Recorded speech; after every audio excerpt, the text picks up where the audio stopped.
사연을 듣고 난 후 각자의 의견을 댓글로 남겨주시기 바랍니다. 사소한 댓글이라도 사연자분에게 큰 힘이 될 수 있습니다. 각색될 수 있고 사연자분의 입장에서 구성될 수 있습니다. 장호철님은 가정 형편이 어려워 고등학교를 간신히 졸업하고 더 이상 진학하지 못했습니다. 그녀는 학력의 벽 앞에서 선택할 수 있는 직업이 제한적이었지만 삶의 무게를 이겨내기 위해 그 어떤 고된 일도 피하지 않았습니다. 생계를 꾸려나가기 위해서라면 어떤 일이든 마다하지 않는 성격이었습니다. 이것밖에 배운 게 없으니 손으로 할 수 있는 일을 찾아야지. 돈만 벌 수 있다면 뭐든 하겠어. 이런 마음가짐으로 장호철님은 23세 과감히 중동행을 선택했습니다.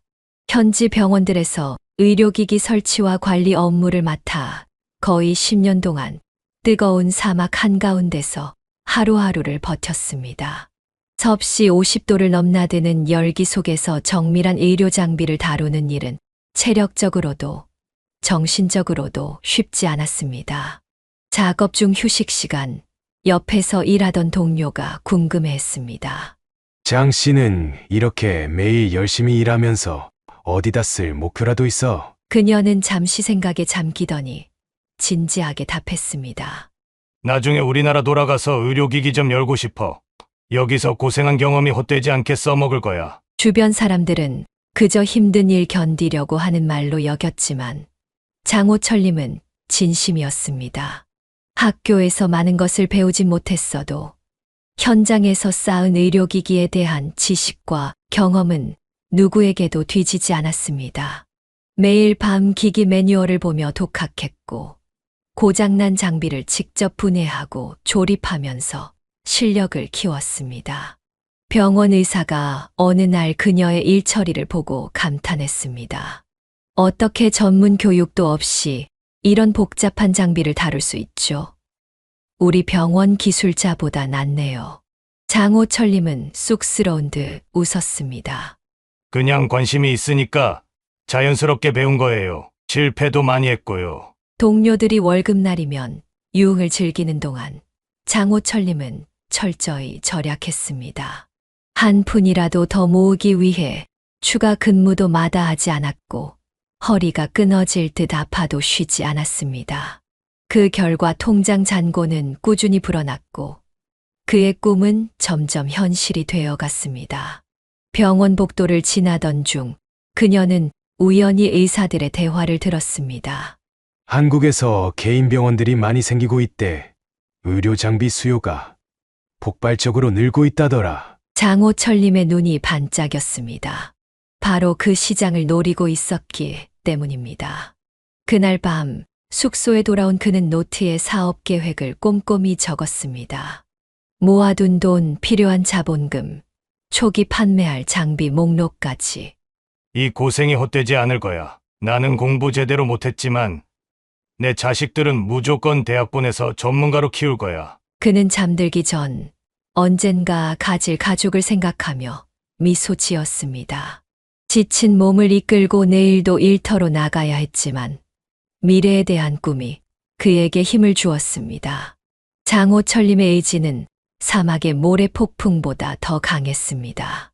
30살이 되던 해 장호철님은 인생의 전환점을 맞이했습니다. 그는 고향 친구의 소개로 지금의 아내 김미희 씨를 만나게 되었습니다. 첫 만남에서부터 둘 사이에는 특별한 인연이 느껴졌습니다. 처음 본 순간부터 이 사람이다 싶었어. 고생을 같이 할 사람이 필요했지. 장호철님은 후에 친구들에게 그렇게 말하곤 했습니다. 6개월간의 연애 끝에 두 사람은 결혼식을 올렸고 1년 후 장미경이라는 딸을 그리고 2년 뒤에는 아들 장준혁을 얻었습니다. 가족이 생기자 장호철님은 더 이상 해외를 떠돌며 일할 수 없다고 판단했습니다. 어느 날 저녁 아내와 마주 앉아 진지한 대화를 나눴습니다. 이제 애들도 있으니 안정적으로 살아야 할 것 같아. 그동안 모은 돈으로 의료기기 대리점을 차릴까 해. 미희는 걱정스러운 눈빛으로 물었습니다. 괜찮을까? 요즘은 대기업들이 장악하고 있다던데. 장호철님은 자신감 있게 고개를 끄덕였습니다. 내가 중동에서 일하면서 많은 병원 원장들과 알게 됐어. 그 인맥 활용하면 충분히 승산 있어. 그렇게 시작한 호철 메디컬은 동네에서 가장 큰 의료기기 대리점으로 자리 잡았습니다. 장호철님은 중동에서 쌓은 전문 지식과 인맥을 바탕으로 차별화된 서비스를 제공했습니다. 단순히 장비를 판매하는 것이 아니라 설치부터 유지보수까지 책임지는 토털 서비스로 고객들의 신뢰를 얻었습니다. 개업 1주년 날, 한 병원장이 찾아와 축하 인사를 전했습니다. 호철 씨 덕분에 우리 병원 장비들이 한 번도 고장 없이 잘 돌아가네. 다른 대리점은 팔기만 하고 나몰라라 하는데 당신은 다르더군. 장호철님은 겸손하게 대답했습니다. 그게 제 장점이죠. 기계는 팔고 끝이 아니라 계속 관리해야 하니까요. 비록 학교를 많이 다니지 못한 것은 평생의 한으로 남아 있었지만 장호철님은 그 부족함을 경험과 성실함으로 메웠습니다. 그리고 그 한이 자녀 교육에 대한 열망으로 이어졌습니다. 아이들이 초등학교에 입학할 무렵 장호철님은 가족회의를 열었습니다. 아빠가 너희들 공부에는 절대 간섭 안 할 거야. 다만 최고의 교육 환경은 만들어줄게. 너희들은 그저 열심히 하면 돼. 아내가 웃으며 말했습니다. 당신도 참. 애들 아직 어린데 벌써 대학 얘기야? 장호철님은 진지한 표정으로 대답했습니다. 지금부터 계획해야 해. 난 도시 변두리 야학에서 겨우 고등학교 졸업장 받았지만 우리 애들은 의대 갔으면 좋겠네. 그의 말처럼 그의 사업은 해가 갈수록 성장했습니다. 처음에는 소형 병원용 기초 장비만 취급했지만 점차 대형 병원에서 사용하는 고가의 진단 장비까지 영업 범위를 넓혔습니다. 장호철님은 사업이 번창할수록 더 많은 시간을 아이들의 교육에 투자했습니다. 어느 날 밤 장호철님은 서재에서 의료기기 카탈로그를 보고 있었습니다. 그때 아내가 차를 들고 들어왔습니다. 여보, 요즘 일이 너무 많아 건강 상하지 않을까 걱정돼. 장호철님은 미소 지으며 대답했습니다. 괜찮아. 지금이 중요한 시기야. 몇 년만 더 열심히 하면 아이들 대학 등록금도 걱정 없을 거야. 그의 꿈은 단순히 돈을 버는 것이 아니었습니다. 자신이 겪었던 어려움을 자녀들은 겪지 않게 하는 것. 그것이 장호철님의 인생 목표였습니다. 의료기기 대리점은 그 목표를 향한 단단한 디딤돌이 되었습니다. 세월이 흐르면서 장호철님의 헌신적인 노력이 결실을 맺기 시작했습니다. 그의 두 자녀는 모두 우수한 성적으로 학창 시절을 보냈고 각자 원하는 명문대학에 입학했습니다. 딸 미경은 경영학을, 아들 준혁은 의학을 전공했습니다. 자녀들이 대학에 들어갈 때마다 장호철님은 가슴이 벅차올랐습니다. 대학 입학식 날 장호철님은 감격에 겨워 눈시울을 붉혔습니다. 아버지, 왜 우세요? 창피하게. 미경이 당황스러워하자 장호철님은 손등으로 눈물을 훔쳤습니다. 감격스러워서 그렇지. 내가 평생 바라던 게 이거였어. 미희는 남편의 손을 꼭 잡아주었습니다. 당신 노력 덕분이에요. 열심히 살아온 보람이 있네요. 장호철님은 자녀들이 학업에 집중할 수 있도록 모든 지원을 아끼지 않았습니다. 등록금은 물론이고 생활비, 해외 연수비까지 챙겨주었습니다. 의료기기 사업이 안정적으로 성장한 덕분에 경제적 여유가 생겼고 그 혜택은 고스란히 자녀들에게 돌아갔습니다. 준혁이 의대 졸업을 앞두고 있던 어느 날 진로에 대해 아버지와 대화를 나눴습니다. 아버지, 저 외과 전문에 하려고 해요. 수술 분야로 가고 싶어요. 장호철님은 아들의 어깨를 토닥였습니다. 내 적성에 맞는 길을 가렴. 아버지는 내가 무슨 결정을 하든 항상 지지할 테니까. 준혁은 망설이다가 말을 이었습니다. 사실 해외 연수도 생각 중이에요. 싱가포르에 좋은 프로그램이 있거든요. 장호철님은 잠시 생각하더니 웃으며 대답했습니다. 싱가포르. 좋은 곳이지. 그쪽으로 갈 생각이라면 내가 아는 병원장도 있으니 소개해 줄게. 자녀들이 각자의 길을 찾아가는 동안 장호철님의 사업은 더욱 번창했습니다. 이제는 지역을 넘어 전국 단위로 의료기기를 공급하는 중견기업으로 성장했습니다. 그 성공의 열매는 자녀들의 결혼 자금으로 이어졌습니다. 미경이 먼저 결혼할 때 장호철님은 넉넉한 신혼살림을 차려주었습니다. 아버지, 이런 비싼 아파트까지 사주시다니 저희가 어떻게 보답해야 할지. 장호철님은 손사래를 쳤습니다. 보답 같은 거 바라고 주는 게 아니야. 그저 행복하게 살면 그게 내겐 최고의 선물이지. 연이어 준혁도 같은 병원 간호사와 결혼했습니다. 장호철님은 아들 부부에게도 3억 원 상당의 신혼집을 마련해 주었습니다. 결혼식 날 준혁의 처가 쪽에서 감탄했습니다. 사돈 어른께서 정말 자식들에게 아낌없이 주시는군요. 요즘 세상에 보기 드문 부모님이십니다. 장호철님은 겸손하게 답했습니다. 당연한 일을 했을 뿐입니다. 자식들이 걱정 없이 새 출발할 수 있게 하는 게 부모 도리죠. 결혼 후 얼마 지나지 않아 준혁에게 기쁜 소식이 찾아왔습니다. 싱가포르 종합병원에서 외과 전문의 자리를 제안받은 것입니다.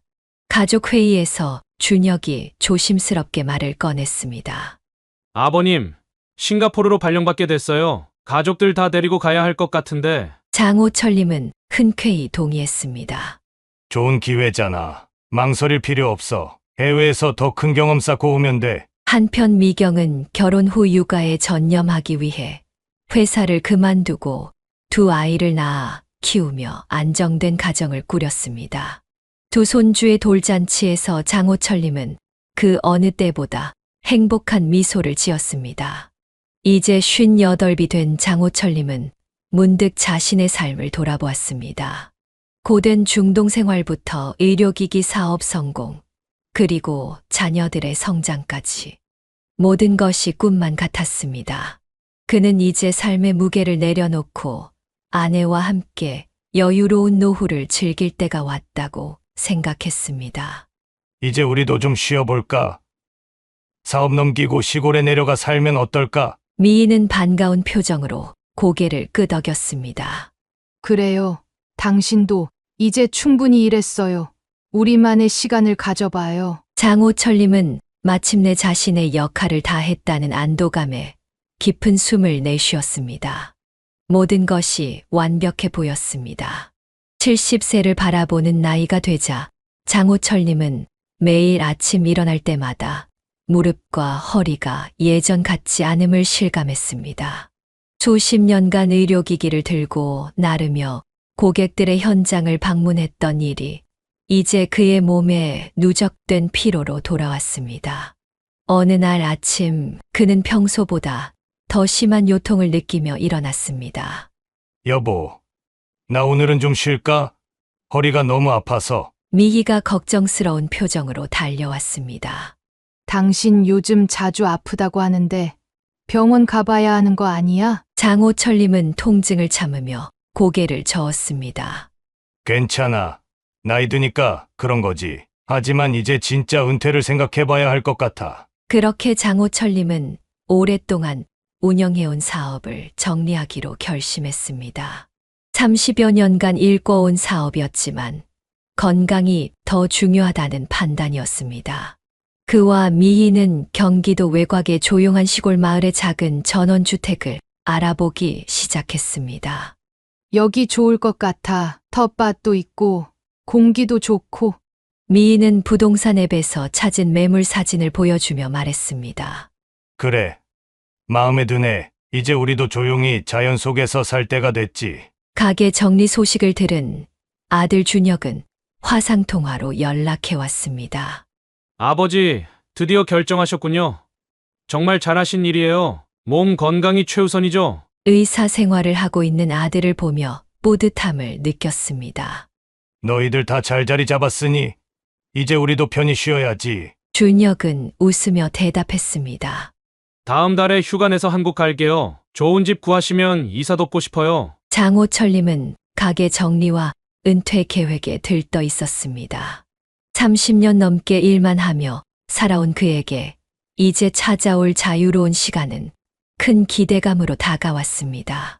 하지만 그런 행복한 계획이 무너지기 시작한 것은 딸 미경의 갑작스러운 전화 한 통이었습니다. 아버지, 급한 일이 있어서요. 미경의 목소리가 평소와 달리 떨리고 있었습니다. 무슨 일이니? 무슨 일 있니? 장호철님의 가슴이 철렁 내려앉았습니다.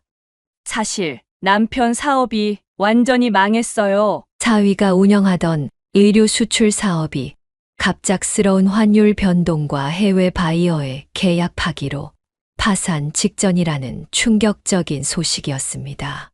그동안 안정적으로 살고 있는 줄 알았던 딸 가족이 하루아침에 거리에 나앉을 위기에 처한 것입니다.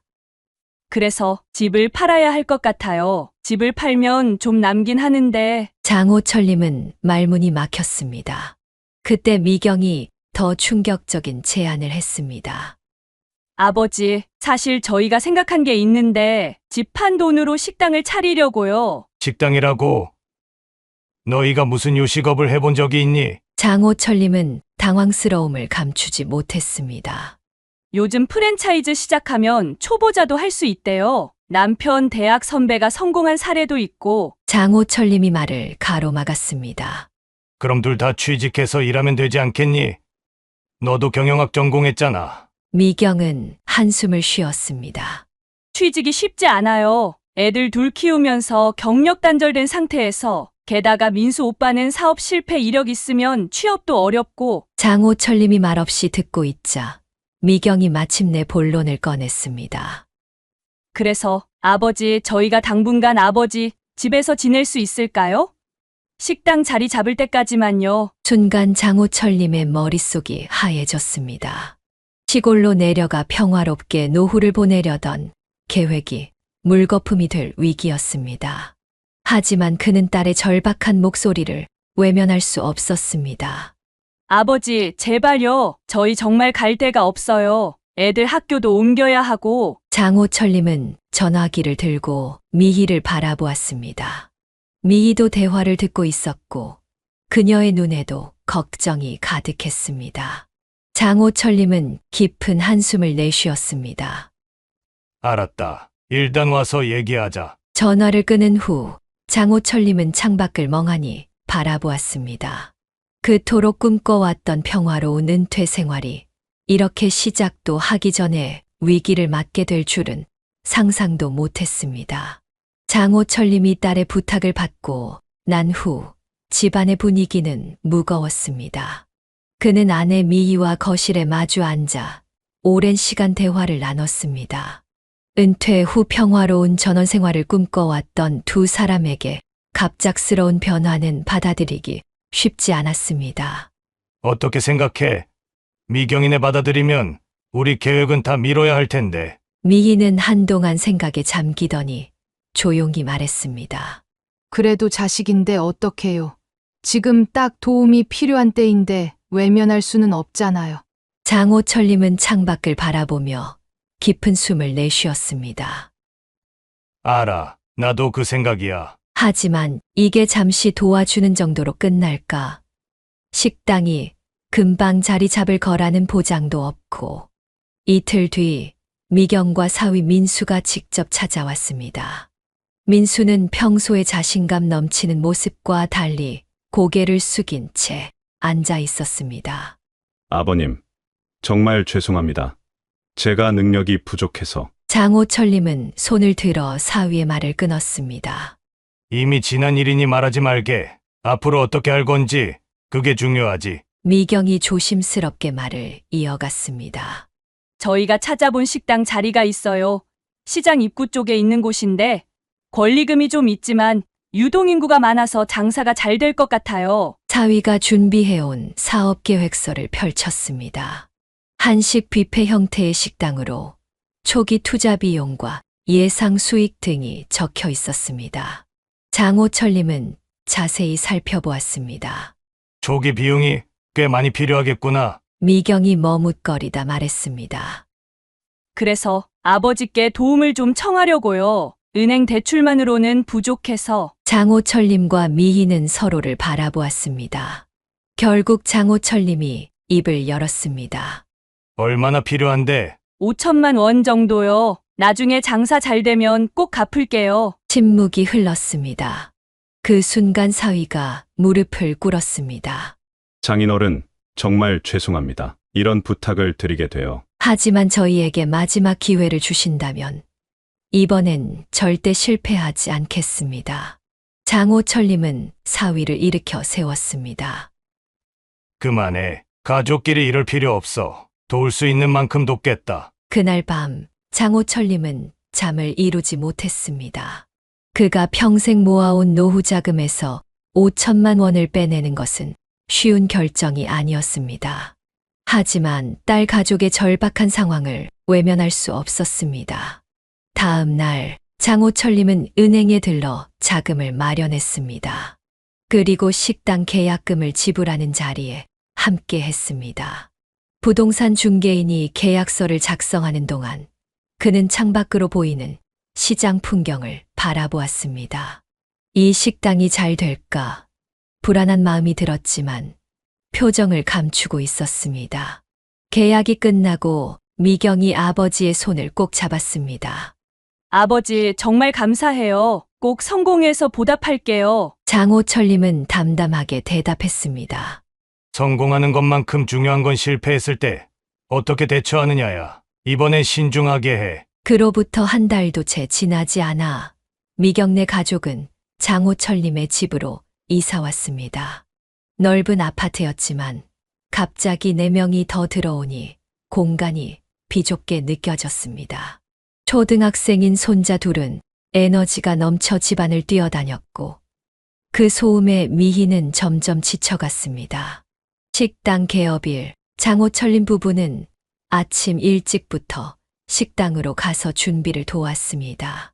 처음에는 단순히 격려 차원에서 돕겠다는 생각이었지만 막상 개업하고 나니 일손이 턱없이 부족했습니다. 장인어른, 저희 주방 보조 구하려고 했는데 인건비가 너무 비싸서 당분간만 도와주시면 안 될까요? 사위의 부탁에 장호철님은 마지못해 고개를 끄덕였습니다. 그렇게 그의 임시 도움은 정기적인 일과가 되었습니다. 식당에서는 설거지와 홀 청소, 재료 손질 등을 맡았고 집에서는 미희가 손자들의 숙제와 식사를 챙기는 역할을 맡게 되었습니다. 어느 날 저녁 장호철님은 지친 몸을 이끌고 집으로 돌아왔습니다. 식당 일이 생각보다 훨씬 고되었습니다. 미희도 쉴 새 없이 움직이다가 소파에 기대 앉아 있었습니다. 많이 피곤해 보이네. 장호철님이 아내의 어깨를 토닥였습니다. 괜찮아요. 그런데 당신은 어때요? 그 나이에 식당 일이 쉽지 않을 텐데. 장호철님은 쓴웃음을 지었습니다. 나도 괜찮아. 다만 우리가 계획했던 전원 생활이 자꾸 생각나는군. 미희는 남편의 손을 잡았습니다. 조금만 참아요. 아이들이 자리 잡으면 우리도 계획대로 할 수 있을 거예요. 그 말에 장호철님은 고개를 끄덕였지만 마음 한편에서는 불안감이 커져갔습니다.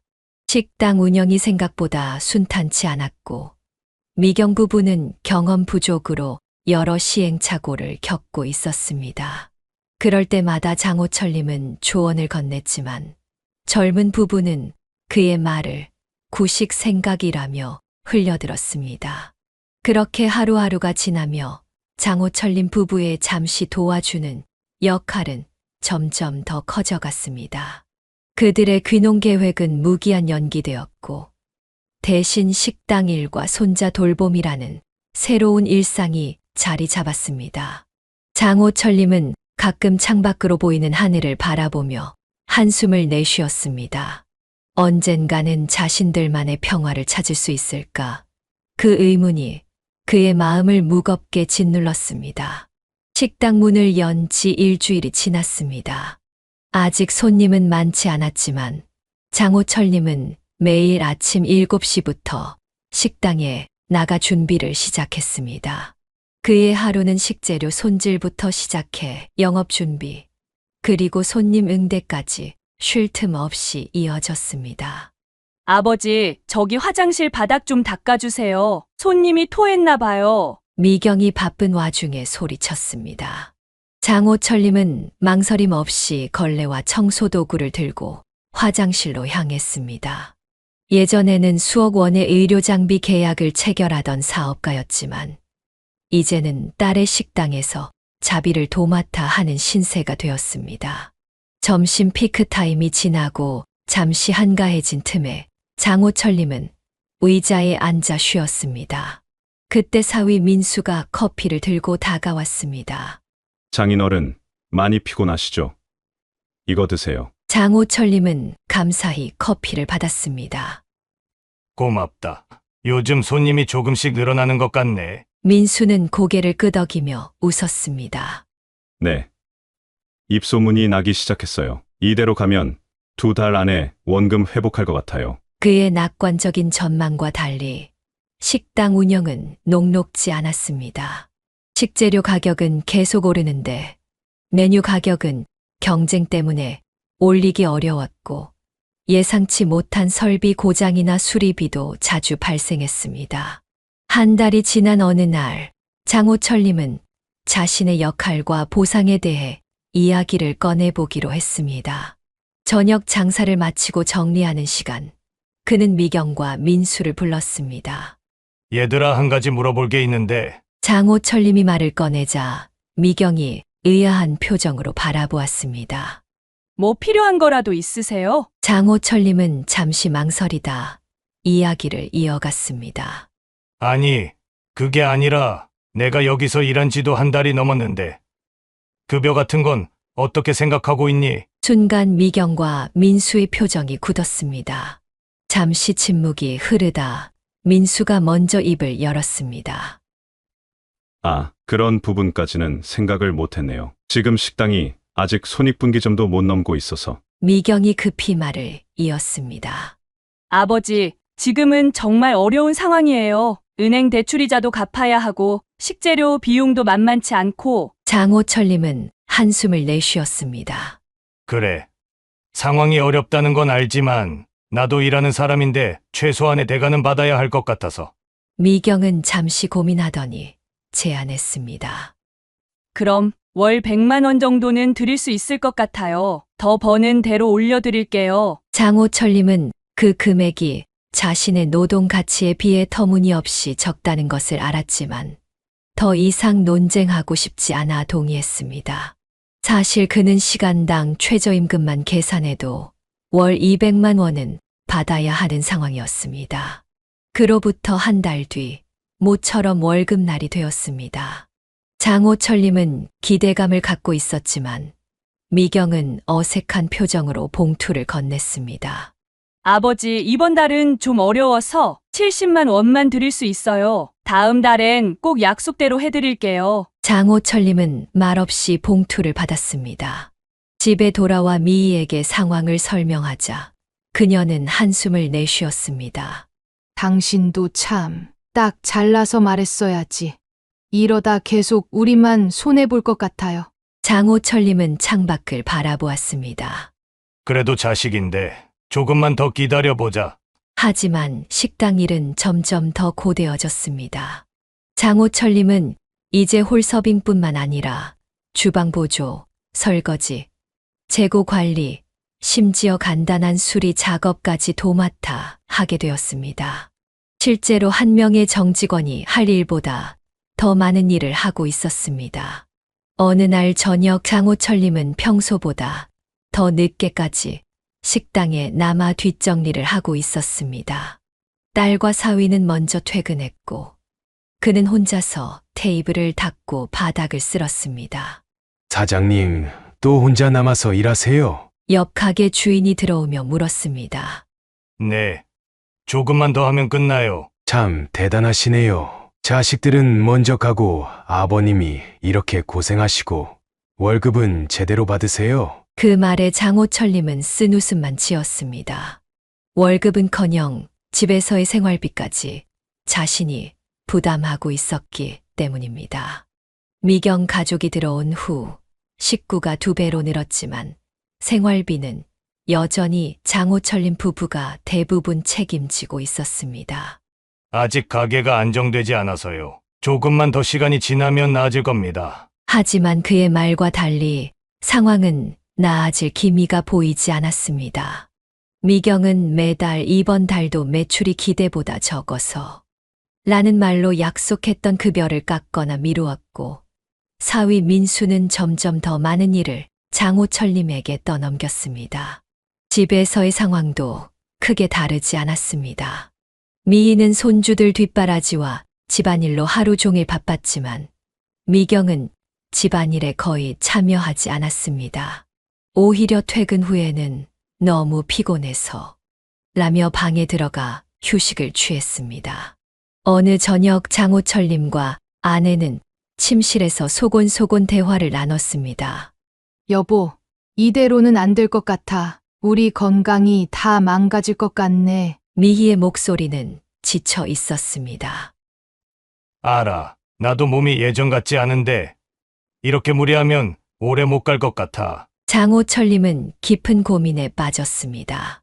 자신들의 노후를 위해 모아둔 돈은 점점 줄어들고 있었고 건강 상태도 악화되고 있었습니다. 하지만 딸 가족을 내쫓을 수도 없는 노릇이었습니다. 조금만 더 참아보자. 식당이 궤도에 오르면 상황이 나아질 거야. 그렇게 말했지만 장호철님의 마음 한구석에는 불안감이 자리 잡고 있었습니다. 이 상황이 과연 언제까지 지속될지, 그리고 그들의 꿈꾸던 노후는 언제쯤 찾아올 수 있을지. 4년이라는 시간이 흐르는 동안 식당은 꽤 알려진 식당으로 자리 잡았습니다. 처음에 어려움을 이겨내고 이제는 주말이면 자리가 없을 정도로 손님이 찾아왔고 매출도 안정적으로 올라갔습니다. 장호철님의 헌신적인 노력이 큰 역할을 했음은 부정할 수 없는 사실이었습니다. 그는 식당의 구석구석을 관리하며 손님들이 불편함 없이 식사할 수 있도록 항상 신경 썼습니다. 어느 화창한 봄날 장호철님은 식당 앞에서 화분에 물을 주고 있었습니다. 그의 마음은 한결 가벼웠습니다. 이제 식당이 안정되었으니 조만간 자신과 미희의 시골 생활도 다시 계획할 수 있겠다는 생각이 들었기 때문입니다. 아버님, 잠시 안으로 들어오시겠어요?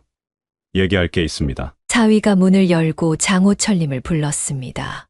그는 물뿌리개를 내려놓고 안으로 들어갔습니다. 식당은 아직 영업시간 전이라 텅 비어 있었고 민수는 구석 테이블에 앉아 있었습니다. 무슨 일이야? 오늘은 기분이 좋아 보이네. 장호철님이 미소를 지으며 물었습니다. 민수는 잠시 손가락으로 테이블을 두드리더니 입을 열었습니다. 장인어른, 솔직히 말씀드릴게요. 저희 식당이 이제 많이 안정됐잖아요. 그래. 다행히 장사가 잘 되고 있지. 너의 노력의 결실이라고 볼 수 있어. 민수는 잠시 주저하다가 말을 이었습니다. 사실 저희가 식당 컨셉을 좀 바꿔보려고요. 젊은 고객층을 더 많이 유치하기 위해서요. 장호철님은 고개를 끄덕였습니다. 그래. 좋은 생각인데 어떤 변화를 주려고? 민수의 표정이 굳어졌습니다. 그게 요즘 트렌드를 보면 직원들도 젊고 활기찬 이미지가 중요하더라고요. 2030대 손님들이 늘고 있는데 장호철님의 미소가 서서히 사라졌습니다. 민수가 무슨 말을 하려는지 짐작이 가기 시작했습니다. 그래서 어르신이 계시는 게 식당 이미지에 좀 저희 타깃 고객층과 맞지 않는다고 생각해요. 방금 들은 말이 믿기지 않아 장호철님은 잠시 말을 잇지 못했습니다. 4년 동안 새벽부터 밤늦게까지 이 식당을 위해 헌신해온 그에게 그것도 자신의 사위가 이런 말을 한다는 것이 충격이었습니다. 내가 지금 무슨 말을 하는 건지, 내가 나이 들었다고 이제 필요 없다는 거야. 민수는 눈을 피하며 대답했습니다. 그렇게 표현하면 좀 그렇지만 사실상 그런 의미예요. 저희도 이제 경험이 쌓였고 젊은 직원을 한 명 더 고용할 계획이거든요. 장호철님의 가슴에 분노가 차올랐습니다. 내가 이 식당에 자리 잡을 때까지 얼마나 많은 일을 했는지 알기나 하냐? 초기에 투자한 돈은 물론이고 4년 동안 제대로 된 급여도 받지 못하면서 일해왔어. 민수는 짜증 섞인 목소리로 말했습니다. 그건 저희도 잘 알아요. 하지만 사업은 감정이 아니라 현실적으로 봐야죠. 장인어른이 계속 일하시면 젊은 손님들이 식당을 나이 든 사람들만 가는 곳으로 인식할 수 있어요. 장호철님은 말을 잇지 못했습니다. 사위의 말 한마디 한마디가 칼처럼 그의 가슴을 찔렀습니다. 게다가 장인어른은 계속 옛날 방식만 고집하시잖아요. 이건 이렇게 해야 한다며 저희 의견은 무시하고. 민수의 말에 장호철님이 반박했습니다. 그건 내 경험에서 나온 조언이었어. 내가 식당 운영에 대해 뭘 알았다고. 민수가 손을 들어 말을 끊었습니다. 바로 그거예요. 그런 태도가 문제라니까요. 저희는 새로운 접근법을 시도하고 싶은데 장인어른은 계속 전통적인 방식만 고집하시니. 장호철님은 깊은 한숨을 내쉬었습니다. 그의 조언과 경험이 잔소리로 치부되는 현실이 참담했습니다. 수십 년간 사업을 해온 그의 경험이 이렇게 무시당할 줄은 꿈에도 생각하지 못했습니다. 알았다. 그만두면 되겠지. 그는 담담하게 말했습니다. 민수는 안도의 표정을 감추지 못했습니다. 정말요? 그럼 다행이네요. 장인어른께 맞는 새 일자리를 찾아드리겠습니다. 장호철님은 쓴웃음을 지었습니다. 새 일자리. 내 나이가 몇인 줄 알고. 됐어. 내 걱정은 하지 말고. 그날 저녁 장호철님은 마지막으로 한번 사위와의 관계를 회복해보고자 집에서 술을 한 잔 마시자고 제안했습니다. 어색한 분위기 속에서 두 사람은 소주잔을 기울였습니다. 정서방, 오늘 식당에서 나한테 한 말 솔직히 많이 서운했네. 장호철님이 조심스럽게 말을 꺼냈습니다. 민수는 술 기운이 돌았는지 평소보다 더 솔직하게 말했습니다. 죄송합니다. 하지만 사업은 사업이니까요. 감정적으로 접근하면 안 되는 거 아시잖아요. 장호철님은 고개를 끄덕였습니다. 그래. 내 말도 일리가 있어. 다만 우리가 가족인데 너무 차갑게 대하는 건 아닌가 싶어서. 민수는 갑자기 말투를 바꾸었습니다. 솔직히 말씀드릴게요. 저희가 식당에서 독립적으로 운영하고 싶어요. 장인어른 간섭 없이요. 장호철님은 놀라움을 감추지 못했습니다. 간섭. 내가 너희 식당 운영에 간섭했다고 생각하는 거야? 민수는 답답하다는 듯 말했습니다. 매일매일 이건 이렇게 해야 한다. 저건 저렇게 하면 안 된다. 그건 간섭 아니고 뭐예요? 저희도 이제 성인이고 자기 사업 알아서 운영할 수 있어요. 장호철님은 그제서야 사위의 진심을 깨달았습니다. 그가 조언이라고 생각했던 것들이 사위에게는 모두 간섭으로 비춰졌던 것입니다. 하지만 그의 의도는 순수하게 식당이 잘 되길 바라는 마음이었을 뿐이었습니다. 알았네. 내가 너무 많이 참견했나 보구나. 앞으로는 너희 일에 관여하지 않겠어. 장호철님의 목소리에는 깊은 상처와 체념이 묻어났습니다. 민수는 그 말에 고개를 끄덕였지만 대화는 더 이상 진전되지 않았습니다. 그렇게 두 사람 사이의 간극은 더욱 깊어졌고 장호철님은 그날 밤 잠을 이루지 못했습니다. 사위와의 불편한 대화가 있고 며칠 후 장호철님은 식당에서 일을 계속하긴 했지만 분위기는 이전과 달랐습니다. 그는 더 이상 의견을 내지 않고 묵묵히 자신의 일만 했습니다. 그러던 어느 저녁 식당 일을 마치고 돌아온 장호철님은 거실에서 딸 미경과 사위 민수가 진지한 표정으로 앉아 있는 것을 발견했습니다. 아버지, 앉으세요. 드릴 말씀이 있어요. 미경이 긴장된 목소리로 말했습니다. 장호철님은 피로한 몸을 이끌고 소파에 앉았습니다. 무슨 일이야? 둘 다 표정이 심각해 보이는데. 민수가 목을 가다듬더니 말을 꺼냈습니다. 장인어른, 저희가 식당 운영에 대해 많이 생각해 봤습니다. 앞으로 발전 방향을 고민하다 보니 장호철님은 불길한 예감을 느꼈습니다. 민수가 말을 이어갔습니다. 솔직히 말씀드리자면 식당이 이제 안정되었으니 저희 식구만의 생활 공간이 필요할 것 같아요. 장호철님은 의아한 표정을 지었습니다. 그래?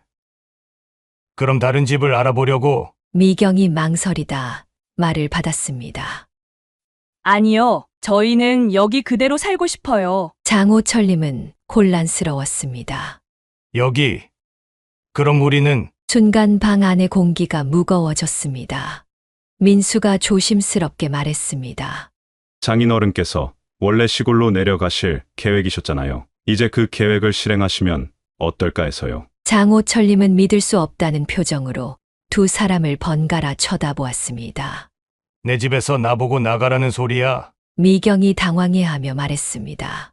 아버지, 그런 식으로 말씀하시면 너무 서운하죠. 저희도 가족인데. 장호철님의 얼굴이 굳어졌습니다. 내가 몇 년 동안 너희를 위해 내 노후 계획 다 미루고 도와줬는데 이제 와서 나보고 나가라고. 민수가 냉정한 어조로 말했습니다.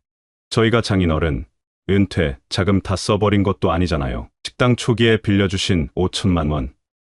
그거 지금 바로 돌려드릴게요. 그 돈이면 시골에 작은 집 마련하실 수 있을 거예요. 장호철님은 분노가 치밀어 오르는 것을 느꼈습니다. 5천만 원으로는 시골이라도 제대로 된 집을 구하기 어렵다는 것을 그들도 알 텐데. 이렇게 냉정하게 부모를 내쫓으려는 모습이 믿기지 않았습니다. 그동안 내가 너희 가족을 위해 얼마나 희생했는지 알기나 해. 식당 일은 물론이고 손주들 돌보고 집안일까지 도맡아 해서 너희가 돈 못 번다고 생활비까지 대줬어. 미경은 눈물을 글썽이며 말했습니다. 그런 건 저희도 다 알아요. 정말 감사하고 있어요. 하지만 이제는 저희만의 공간이 필요해서. 장호철님이 말을 자르며 소리쳤습니다. 그럼 너희가 나가. 왜 내 집에서 나를 내쫓으려고 해? 민수의 표정이 차가워졌습니다. 장인어른, 너무 감정적으로 반응하시는 것 같은데요. 현실적으로 생각해 보세요. 애들 학교도 여기 있고 식당도 근처에 있고. 장호철님은 더는 말을 잊지 못했습니다. 자신이 그토록 아끼고 사랑했던 딸이, 그리고 사위가 이렇게 냉정하게 자신을 대하는 모습에 깊은 상처를 입었습니다. 너희가 그렇게 생각한다면 더 이상 할 말이 없구나. 그는 무거운 발걸음으로 방으로 향했습니다. 아내 미희가 그의 뒤를 따라왔습니다. 무슨 일이에요? 아까부터 목소리가 높아지길래. 장호철님은 쓰라린 표정으로 상황을 설명했습니다. 미희의 얼굴이 창백해졌습니다. 말도 안 돼요. 어떻게 그런 소리를. 우리가 이 나이에 어디로 가라는 거야? 장호철님은 아내의 손을 꼭 잡았습니다. 진정해. 내가 다시 한번 얘기해 볼게. 다음 날 아침, 장호철님은 다시 딸과 사위에게 대화를 시도했습니다. 하지만 그들의 태도는 변함이 없었습니다. 오히려 민수는 더 강경해졌습니다. 장인어른, 솔직히 말해서 저희 식당은 젊은 분위기로 가고 싶고 집도 그렇게 꾸미고 싶어요. 노인분들과 같이 살면 그런 분위기가 안 나잖아요. 이 말에 장호철님은 충격을 받았습니다. 노인이라는 단어가 그의 가슴을 찔렀습니다.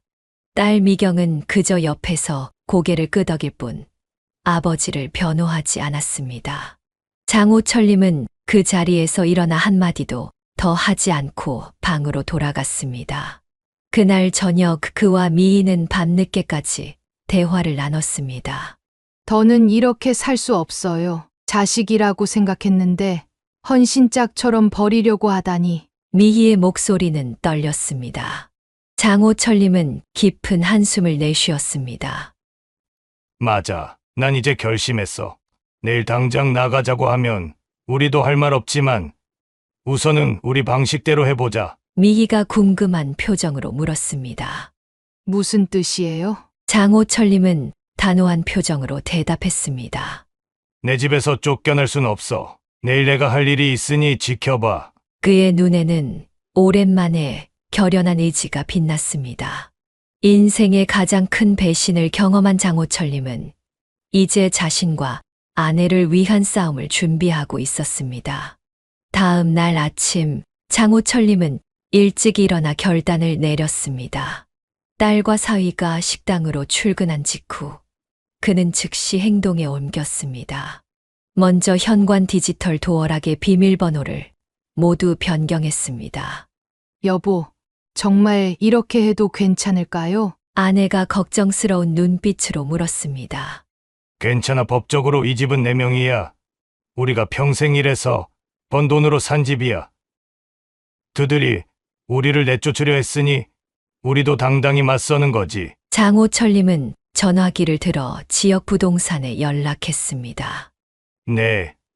김 실장님, 저 장호철인데 제 아파트 급매로 내놓으려고요. 네. 오늘 당장이요. 이어서 그는 이삿짐 센터에도 연락해 다음 날 오전에 딸 가족의 짐을 모두 빼달라고 요청했습니다. 가구와 가전제품 대부분은 원래 장호철님 부부의 것이었기에 딸 가족이 가져갈 것은 개인 물품과 침대, 아이들 책상 정도였습니다. 미희는 손주들 방으로 들어가 한참을 서 있었습니다. 초등학생인 두 손주 현우와 준우의 장난감과 책들, 그리고 벽에 붙은 그림들을 바라보며 그녀의 눈에 눈물이 맺혔습니다. 손주들은 어쩌지? 얘들은 아무 잘못도 없는데. 장호철님도 마음이 아팠지만 단호하게 말했습니다. 나도 손주들이 보고 싶겠지. 하지만 미경이 우리에게 한 짓을 생각하면 어쩔 수 없어. 이것들이 손자들 믿고 이러는 것 같은데. 오후가 되자 장호철님의 휴대폰으로 미경에게서 문자가 왔습니다. 아버지, 제가 급한 일이 있어서 오늘 일찍 퇴근하려고요. 혹시 손주들 학원 데려다 주실 수 있으세요? 장호철님은 답장을 보내지 않았습니다. 대신 미희가 손주들이 다니는 학원에 전화해 오늘은 아이들을 식당으로 데려다 달라고 부탁했습니다. 더 이상 이 집에 들어올 수 없다는 사실을 알릴 시간이 필요했기 때문입니다. 저녁 6시 미경과 민수가 함께 퇴근해 아파트 현관 앞에 도착했습니다. 미경이 평소처럼 비밀번호를 눌렀지만 문이 열리지 않았습니다. 이상하네. 비밀번호가 왜 안 맞지? 몇 번 더 시도한 후 미경은 결국 아버지에게 전화를 걸었습니다.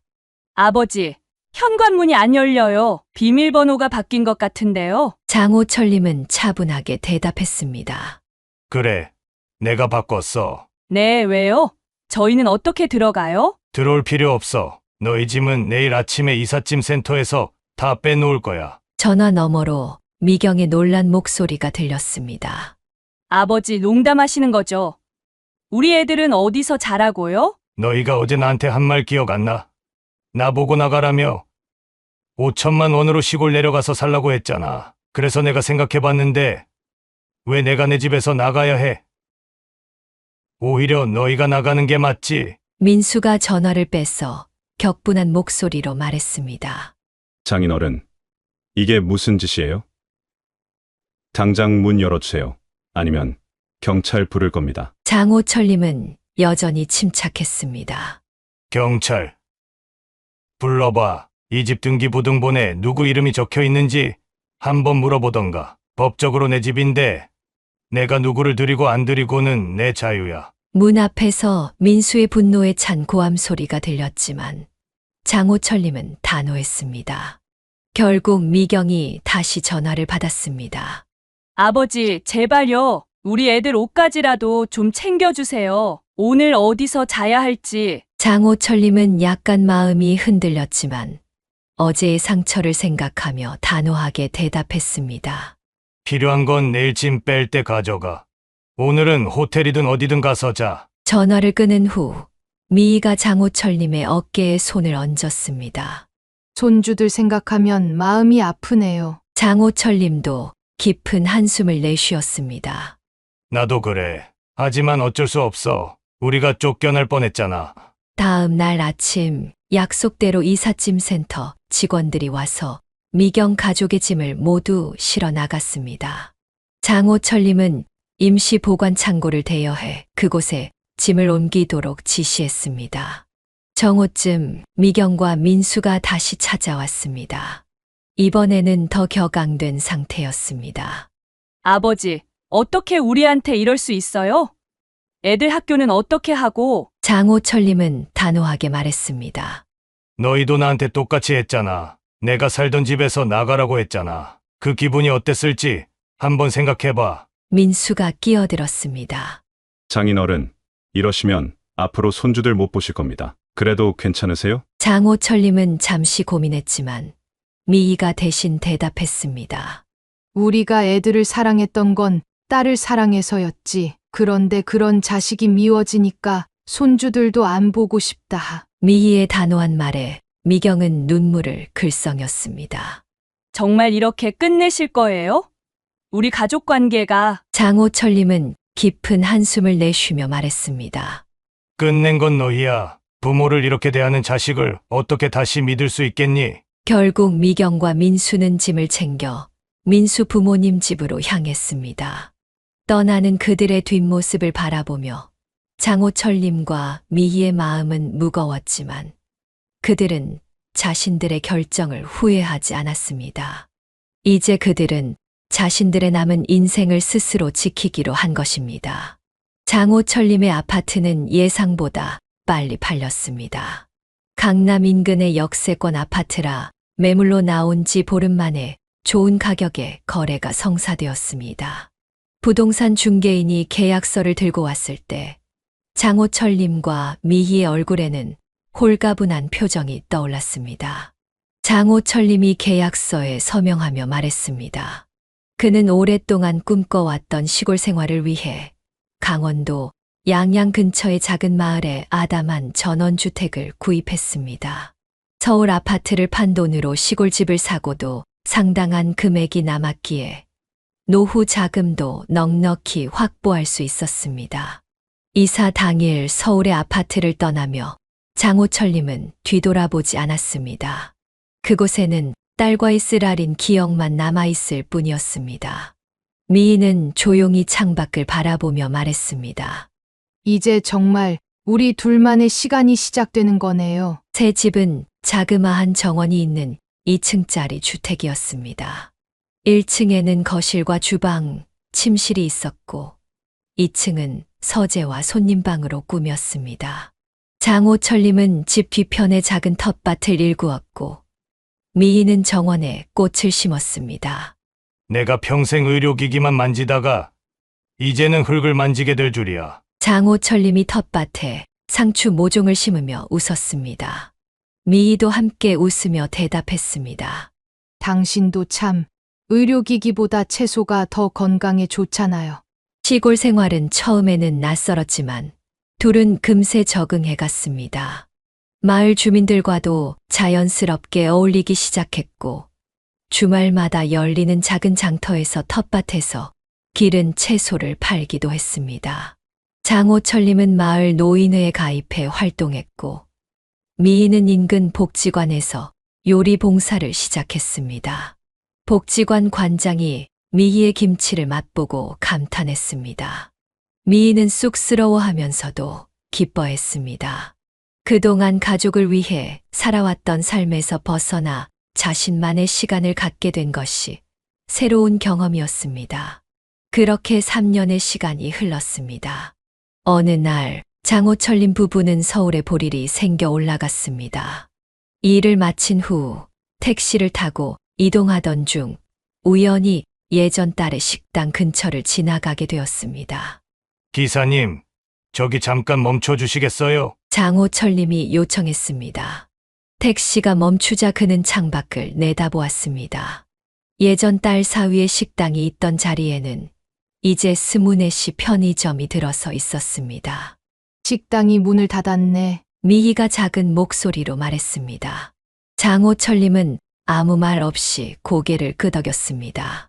그의 마음 한구석에는 걱정이 일었지만 더 이상 딸의 일에 관여하지 않기로 한 결심을 지켰습니다.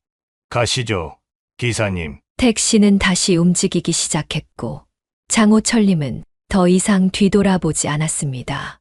그로부터 2년이 더 지난 어느 날 장호철님의 휴대폰이 울렸습니다. 화면에 미경이라는 이름이 떠 있었습니다. 5년 만의 연락이었습니다. 그는 잠시 망설이다가 전화를 받았습니다. 아버지, 미경의 목소리는 떨리고 있었습니다. 왜 전화했니? 장호철님의 목소리는 담담했습니다. 저 정말 죄송해요. 그때 너무 못된 짓을 했어요. 전화 너머로 미경의 흐느끼는 소리가 들렸습니다. 장호철님은 말없이 기다렸습니다. 식당이 망했어요. 장인어른이 떠나고 나서 처음엔 잘 됐는데 점점 손님이 줄더니 미경은 식당이 문을 닫은 후 민수와의 관계도 악화되었다고 털어놓았습니다. 현재는 시댁에 얹혀 살고 있으며 생계를 위해 마트에서 아르바이트를 하고 있다고 했습니다. 아버지, 우리 좀 도와주실 수 없으세요?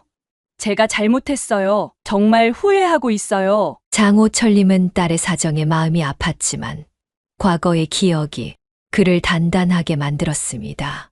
미경아, 내 사정은 안타깝구나. 하지만 부모라고 해서 자식 때문에 자신의 인생을 희생해야 하는 건 아니야.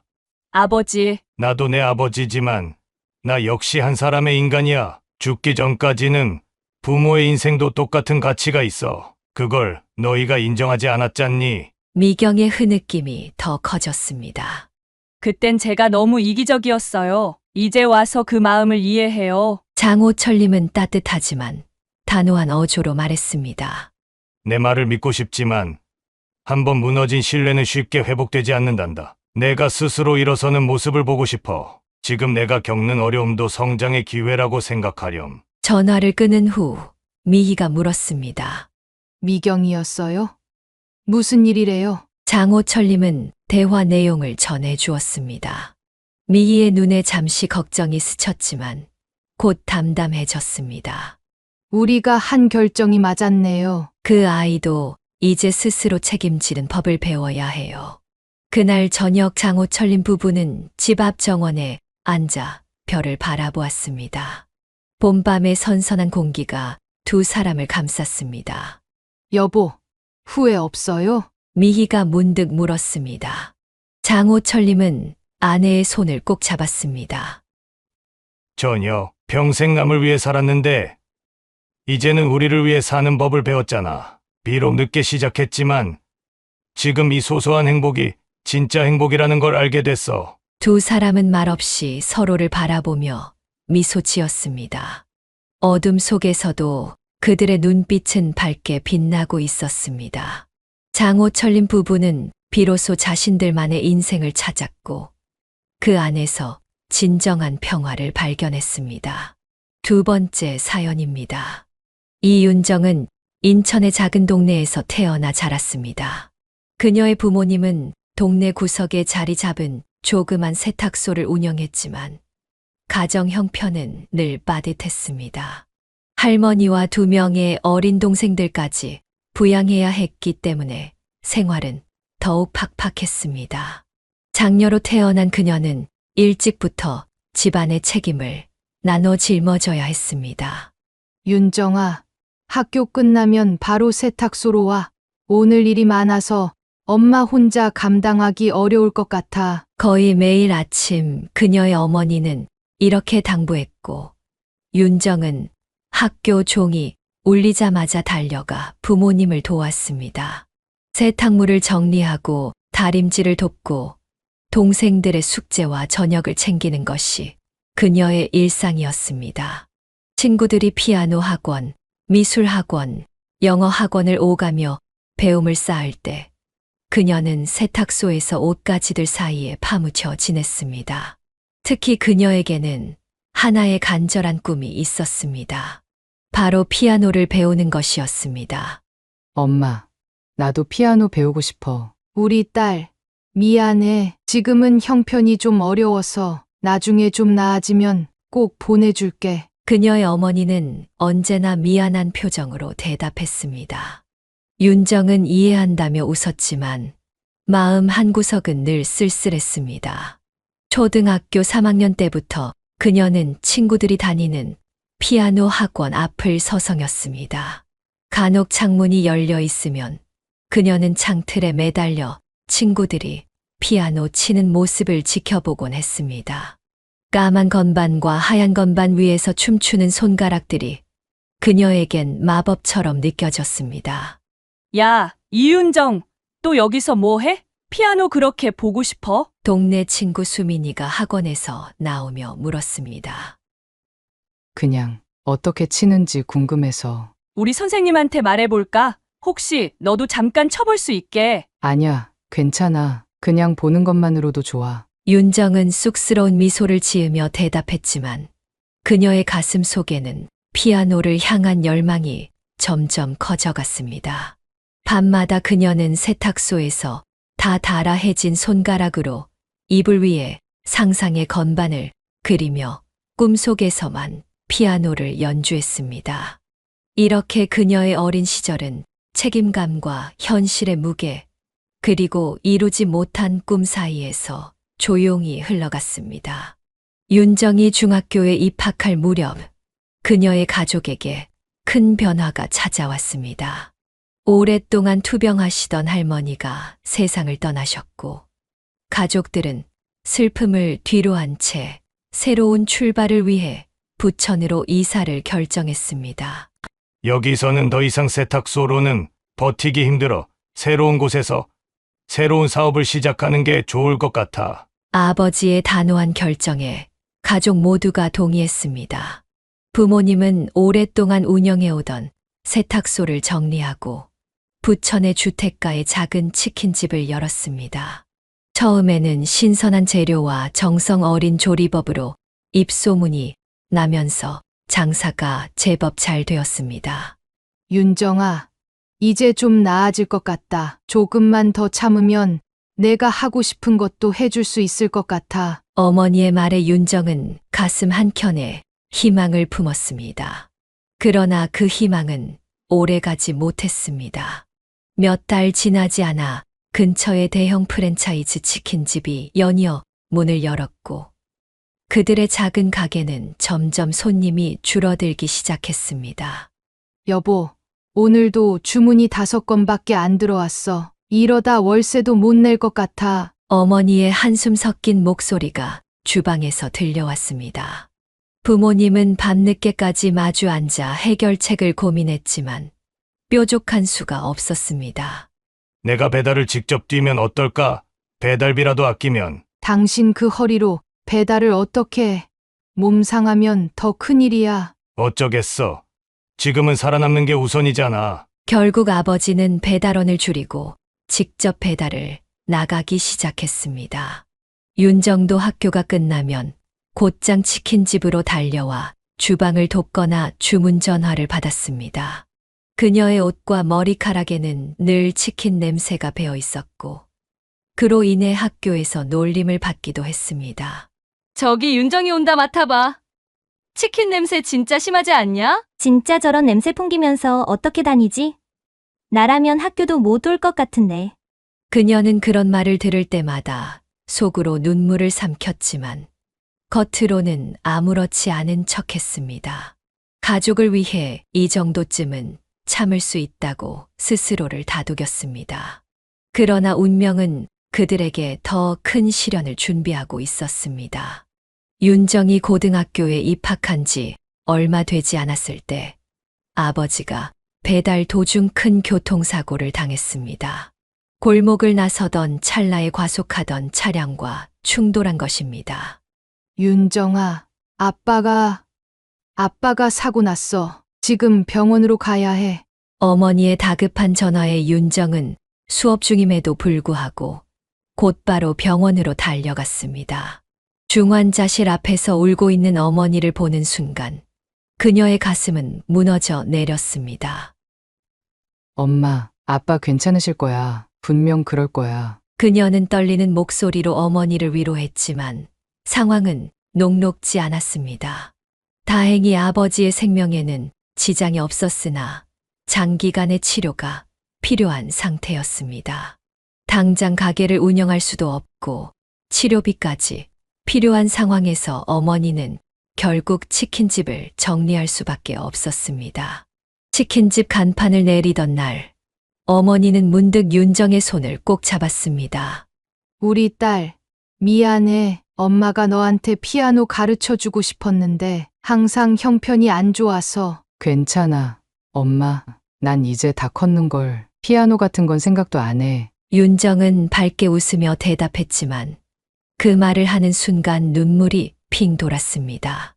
어머니도 눈시울을 붉히며 딸을 꼭 안아주었습니다. 미안해. 정말 미안해. 엄마가 너무 무능해서. 엄마 그런 말 하지 마. 우리 곧 좋아질 거야. 내가 있잖아. 윤정은 그날 밤 이불 속에서 소리 없이 울었습니다. 하지만 동시에 단단한 결심을 했습니다. 이제는 그녀가 가족을 지켜야 할 때였습니다. 아픈 아버지와 지친 어머니, 그리고 아직 어린 동생들을 위해 그녀는 더 강해져야 했습니다. 피아노를 향한 꿈은 이제 그저 멀리서 바라보는 별처럼 느껴졌지만 가족을 위한 새로운 꿈이 그녀의 가슴 속에 자라나기 시작했습니다. 아버지의 사고로 가세가 더욱 기울면서 윤정의 어깨에는 더 큰 책임감이 실렸습니다.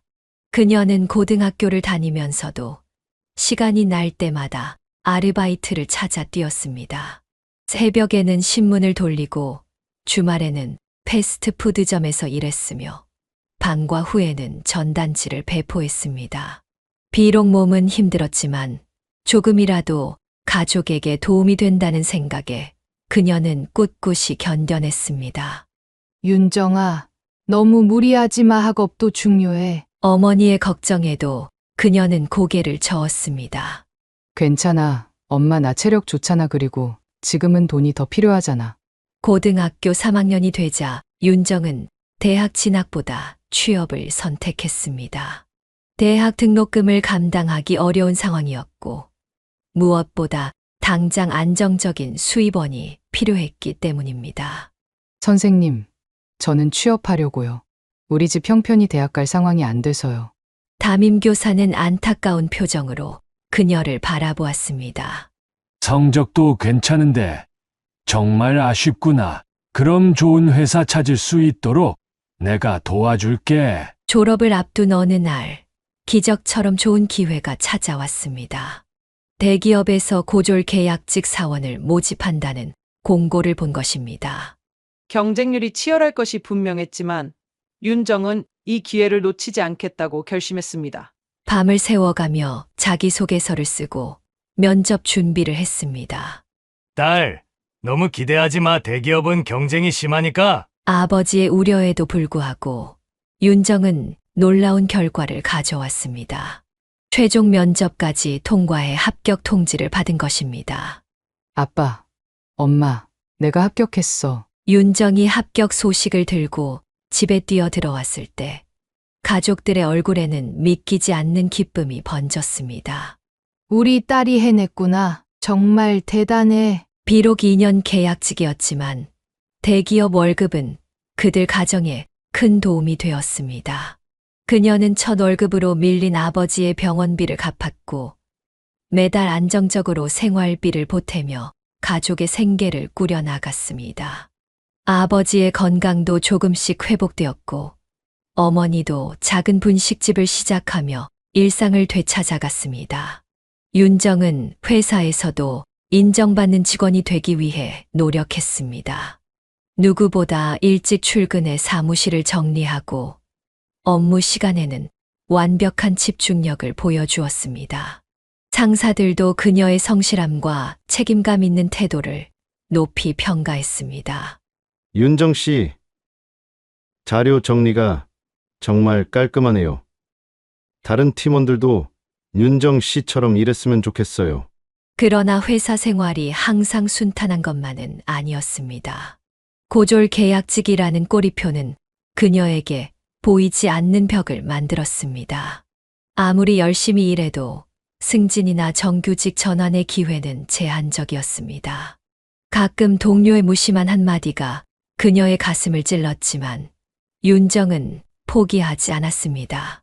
퇴근 후에는 자격증 공부를 하며 자신의 가치를 높이기 위해 노력했습니다. 그녀는 매일 밤 자신에게 다짐했습니다. 비록 지금은 어려움이 있을지라도 이 또한 지나갈 것이라는 희망을 잃지 않았습니다. 회사 생활이 2년째 접어들 무렵 윤정에게 뜻밖의 제안이 찾아왔습니다. 마케팅팀의 선배가 그녀를 사내 동호회에 초대한 것입니다. 윤정 씨, 우리 회사 연극 관람 동호회 알아요? 매달 좋은 공연도 보고 사람들이랑 친해질 수 있는 기회인데 한번 와보는 건 어때요? 처음에 윤정은 거절하려 했습니다. 동호회 활동을 할 시간이 있으면 아르바이트를 하거나 공부를 하는 것이 더 유익하다고 생각했기 때문입니다. 그러나 선배의 다음 말이 그녀의 마음을 바꿔놓았습니다. 사실 말이야, 우리 대표님이 사내 문화 활동을 굉장히 중요하게 생각하시거든. 계약 연장이나 승진 심사 때 이런 활동 내역도 좀 반영된다더라고. 계약직인 그녀에게 계약 연장은 무엇보다 중요한 문제였습니다. 윤정은 결국 경력 관리라는 다소 실용적인 이유로 동호회 가입을 결정했습니다. 첫 모임은 대학로의 소극장에서 열렸습니다. 공연을 보고 난 후 회원들은 근처 카페로 이동하여 연극에 대한 감상을 나누는 시간을 가졌습니다. 윤정은 조용히 다른 회원들의 이야기를 듣고 있었습니다. 그때 우연히 카페로 가는 길목에서 거리 피아노를 발견했습니다. 누구나 자유롭게 연주할 수 있도록 설치된 그 피아노 앞에서 회원들이 발걸음을 멈췄습니다. 영업지원팀 강재호 대리님이 피아노 잘 친다고 들었는데 한 곡 연주해 주시면 어떨까요? 모두의 시선이 영업지원팀의 강재호 대리에게 향했습니다. 그는 30 초반의 남성으로 항상 온화한 미소를 짓고 있어 회사에서도 인기가 많았습니다. 윤정은 그를 몇 번 마주친 적은 있었지만 직접 대화를 나눠본 적은 없었습니다. 재호는 부끄러운 듯 손사래를 쳤지만 결국 회원들의 열화와 같은 응원에 피아노 앞에 앉았습니다. 그가 건반 위에 손을 올려놓는 순간 주변이 갑자기 조용해졌습니다. 첫 음이 울려 퍼지자 윤정은 그 자리에 얼어붙었습니다. 재호가 연주하는 쇼팽의 녹턴은 그녀의 가슴을 파고들었습니다. 그의 손가락이 건반 위를 춤추듯 움직이는 모습에 윤정은 어릴 적 창문 너머로 훔쳐보던 피아노 학원이 떠올랐습니다. 거리를 지나던 행인들까지 발걸음을 멈추고 감상할 정도로 그의 연주는 아름다웠습니다. 연주가 끝나고 모두가 박수를 치는 동안 윤정은 몰래 눈가에 맺힌 눈물을 훔쳤습니다. 하지만 그 순간을 재호가 포착했습니다. 카페에 도착한 후 그녀는 자리에서 일어나 화장실로 향했습니다. 돌아오는 길에 재호가 그녀 앞에 서 있었습니다. 혹시 아까 울었어요? 갑작스러운 질문에 윤정은 당황했습니다. 재호의 부드러운 목소리와 따뜻한 시선에 그녀는 마음의 문을 열게 되었습니다. 그녀는 어린 시절 피아노를 배우고 싶었지만 형편 때문에 포기했던 이야기를 조심스레 털어놓았습니다. 재호는 잠시 생각에 잠긴 듯 했다가 조용히 말했습니다. 제가 가르쳐 드릴게요. 피아노요. 윤정은 놀라움을 감추지 못했습니다. 재호는 고등학교 때까지 음악을 전공했었다며 연습실을 빌려 시간 날 때마다 레슨을 해주겠다고 했습니다. 그의 진정성 어린 제안에 윤정은 작은 희망을 느꼈습니다. 그렇게 두 사람의 피아노 레슨이 시작되었습니다.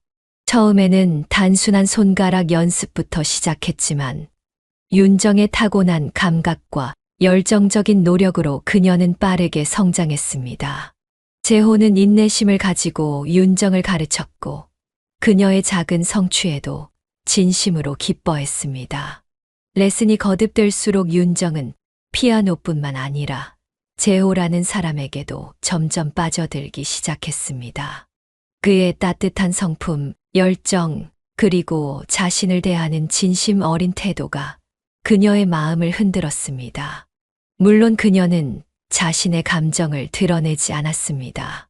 그저 피아노 선생님과 제자라는 관계를 유지하며 그와의 시간을 소중히 여겼습니다. 피아노 레슨이 시작된 지 6개월쯤 되었을 때 윤정의 삶에 큰 비극이 찾아왔습니다. 오랫동안 지병으로 투병해 오던 어머니가 갑작스럽게 상태가 악화되어 병원에 입원하게 된 것입니다. 윤정은 매일 퇴근 후 병원으로 달려가 어머니를 돌봤습니다. 어느 날 밤 윤정이 어머니의 병실에서 잠시 졸고 있을 때 갑자기 경보음이 울렸습니다. 의료진이 달려왔지만 세상의 모든 의술로도 어머니의 생명을 붙잡을 수 없었습니다.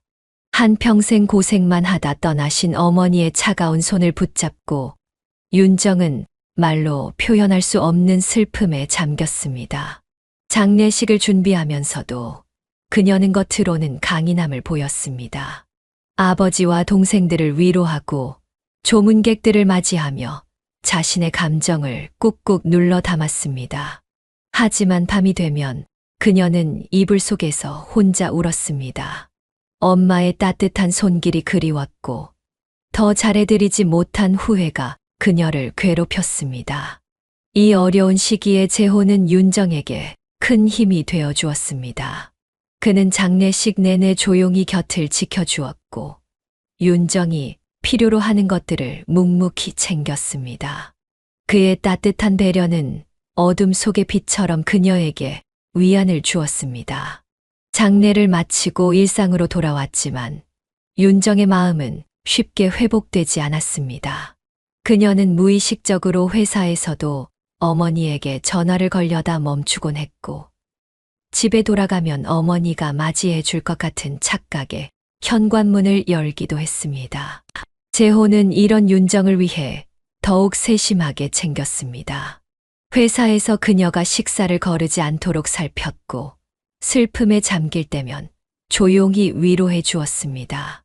그리고 슬픔이 조금 누그러들었을 때 다시 피아노 레슨을 제안했습니다. 음악이 마음의 치유에 도움이 될 거야. 그의 말대로 피아노 연주는 윤정에게 위안이 되었습니다. 건반 위에서 움직이는 손가락에 집중하는 동안만큼은 슬픔을 잠시 잊을 수 있었습니다. 때로는 슬픈 곡을 연주하며 눈물을 흘리기도 했지만 그것조차도 치유의 과정이었습니다. 가을이 깊어가던 어느 저녁, 평소처럼 피아노 연습을 마친 후 재호가 갑자기 진지한 표정으로 윤정을 바라보았습니다. 그의 눈빛에서 무언가 다른 결심이 느껴졌습니다. 윤정 씨, 사실 내가 할 말이 있어요. 윤정은 의아한 표정으로 그를 바라보았습니다. 나 윤정 씨를 좋아해요. 단순히 친구나 선생님과 제자의 관계가 아닌 한 사람으로서 말이에요. 뜻밖의 고백에 윤정은 당황했습니다. 물론 그녀도 재호에게 특별한 감정을 품고 있었지만 그것을 인정하기에는 여러 망설임이 있었습니다. 자신의 처지, 가족의 상황, 그리고 아직 어머니를 잃은 슬픔에서 완전히 벗어나지 못한 마음 상태 등이 그녀를 망설이게 했습니다. 너무 갑작스러워서 어떻게 대답해야 할지 모르겠어요. 윤정의 말에 재호는 다시 부드럽게 미소 지었습니다. 서두르지 않아도 돼요. 그냥 내 마음을 전하고 싶었을 뿐이에요. 윤정 씨가 준비될 때까지 기다릴게요. 그의 진심 어린 말에 윤정의 눈에 눈물이 고였습니다. 그것은 슬픔의 눈물이 아니라 오랜 시간 동안 느끼지 못했던 따뜻함과 안정감에서 오는 감정의 표현이었습니다. 재호는 조심스럽게 그녀의 눈물을 닦아주었고 그 순간 두 사람의 눈빛이 마주쳤습니다. 자연스럽게 두 사람은 서로에게 다가갔고 첫 키스를 나누었습니다. 그 키스는 오랫동안 숨겨왔던 마음을 확인하는 순간이었고 새로운 시작을 알리는 신호였습니다. 그 후 두 사람은 공식적으로 연인 관계가 되었습니다. 재호는 윤정의 아픔을 이해해 주었고, 그녀가 슬픔을 극복할 수 있도록 항상 곁을 지켰습니다. 윤정 역시 재호와 함께하는 시간 속에서 조금씩 상처를 치유해 나갔습니다. 교제를 시작한 지 10개월쯤 되었을 때, 재호는 결혼을 제안했습니다. 그의 진심 어린 청혼에 윤정은 기쁨을 느꼈지만 동시에 걱정도 앞섰습니다. 두 사람의 배경이 너무 달랐기 때문입니다. 재호는 공무원 아버지와 화장품 사업체를 운영하는 어머니 밑에서 풍족하게 자란 반면 윤정은 늘 경제적 어려움 속에서 살아왔습니다. 이런 차이가 미래의 문제가 되지 않을까 하는 불안감이 그녀를 짓눌렀습니다. 재호의 청혼을 받아들인 윤정은 설렘과 불안이 교차하는 마음으로 그의 부모님을 만나러 가는 날을 맞이했습니다. 그녀는 평소 입지 않던 정장을 입고 머리도 단정하게 손질하며 최대한 좋은 인상을 주려고 노력했습니다. 하지만 거울 속에 비친 자신의 모습이 왠지 어색하게 느껴졌습니다. 첫 만남은 강남의 고급 레스토랑에서 이루어졌습니다. 윤정이 도착했을 때 재호의 부모님은 이미 자리에 앉아 있었습니다. 재호의 어머니는 값비싼 브랜드 의상과 보석으로 치장하고 있었고, 아버지는 중후한 느낌의 정장을 입고 있었습니다. 그들의 세련된 외모와 분위기는 윤정에게 즉시 주눅이 들게 했습니다. 안녕하세요. 처음 뵙겠습니다. 이윤정이라고 합니다. 그녀는 최대한 밝은 목소리로 인사를 건넸지만 재호의 어머니는 형식적인 미소만 지을 뿐 진심 어린 반응을 보이지 않았습니다. 식사가 시작되고 얼마 지나지 않아 재호의 어머니는 윤정에게 질문을 던지기 시작했습니다. 처음에는 일상적인 대화로 시작했지만 곧 그녀의 학력과 직업에 관한 날카로운 질문들이 이어졌습니다. 윤정 씨는 어느 대학을 나오셨나요? 이 질문에 윤정은 잠시 망설였습니다. 그녀는 자신의 배경을 부끄러워하지 않았지만 이런 자리에서 이야기하기는 쉽지 않았습니다. 저는 고등학교를 졸업한 후 바로 취업했습니다. 아버지가 사고를 당하셔서 가족을 부양해야 했거든요. 그 말을 듣자마자 재호의 어머니의 표정이 급격히 변했습니다. 그녀는 노골적으로 눈살을 찌푸렸고 남편과 눈빛을 교환했습니다. 그 순간 윤정은 이미 자신이 그들의 기준에 미치지 못한다는 것을 깨달았습니다. 그러면 현재는 어떤 일을 하고 계시나요? S전자에서 일하고 있습니다. 윤정의 대답에 재호의 어머니의 얼굴이 잠시 밝아졌지만 곧 다음 질문이 이어졌습니다. 정규직이신가요? 현재는 계약직입니다. 2년마다 계약을 갱신하고 있어요. 그 순간부터 분위기는 차갑게 변했습니다. 재호의 어머니는 더 이상 윤정에게 말을 걸지 않았고 남은 식사 시간 동안 냉랭한 태도로 일관했습니다. 재호의 아버지는 그나마 예의를 갖춰 대화를 이어갔지만 그의 목소리에도 실망감이 묻어났습니다. 식사를 마치고 재호가 윤정을 배웅하는 동안 그는 계속해서 사과했습니다. 미안해. 우리 부모님이 좀 보수적이셔. 시간이 지나면 너를 알아가시고 마음을 열어주실 거야. 윤정은 애써 미소 지었지만 가슴 속에는 불안함이 자리 잡았습니다. 그녀는 재호의 말이 현실이 되기를 바랐지만 직감적으로 이 관계가 순탄치 않을 것임을 느꼈습니다. 그녀의 예감은 정확했습니다. 첫 만남 이후 며칠 지나지 않아 재호의 어머니에게서 연락이 왔습니다. 그녀는 윤정에게 개인적으로 만나자고 했고 재호에게는 비밀로 해달라고 요청했습니다. 약속 장소인 카페에 도착한 윤정은 이미 자리에 앉아있는 재호의 어머니를 발견했습니다. 그녀는 우아한 자태로 커피를 마시고 있었고 윤정이 다가가자 형식적인 미소를 지었습니다. 윤정이 자리에 앉자마자 재호의 어머니는 본론으로 들어갔습니다. 윤정 씨, 솔직히 말할게요. 우리 아들과 당신의 관계를 인정할 수 없어요. 예상했던 말이었지만 직접 들으니 가슴이 아팠습니다. 윤정이 대답하기 전에 재호의 어머니는 가방에서 봉투를 꺼내 테이블 위에 올려놓았습니다. 이걸 받고 우리 아들과의 관계를 정리해 주세요. 이 정도면 새 출발을 하기에 충분할 거예요. 윤정은 믿을 수 없다는 표정으로 그 봉투를 바라보았습니다. 그녀는 이런 상황이 실제로 벌어질 거라고는 생각하지 못했습니다.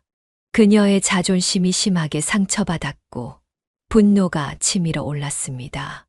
윤정은 천천히 그 봉투를 재호의 어머니 쪽으로 밀어냈습니다.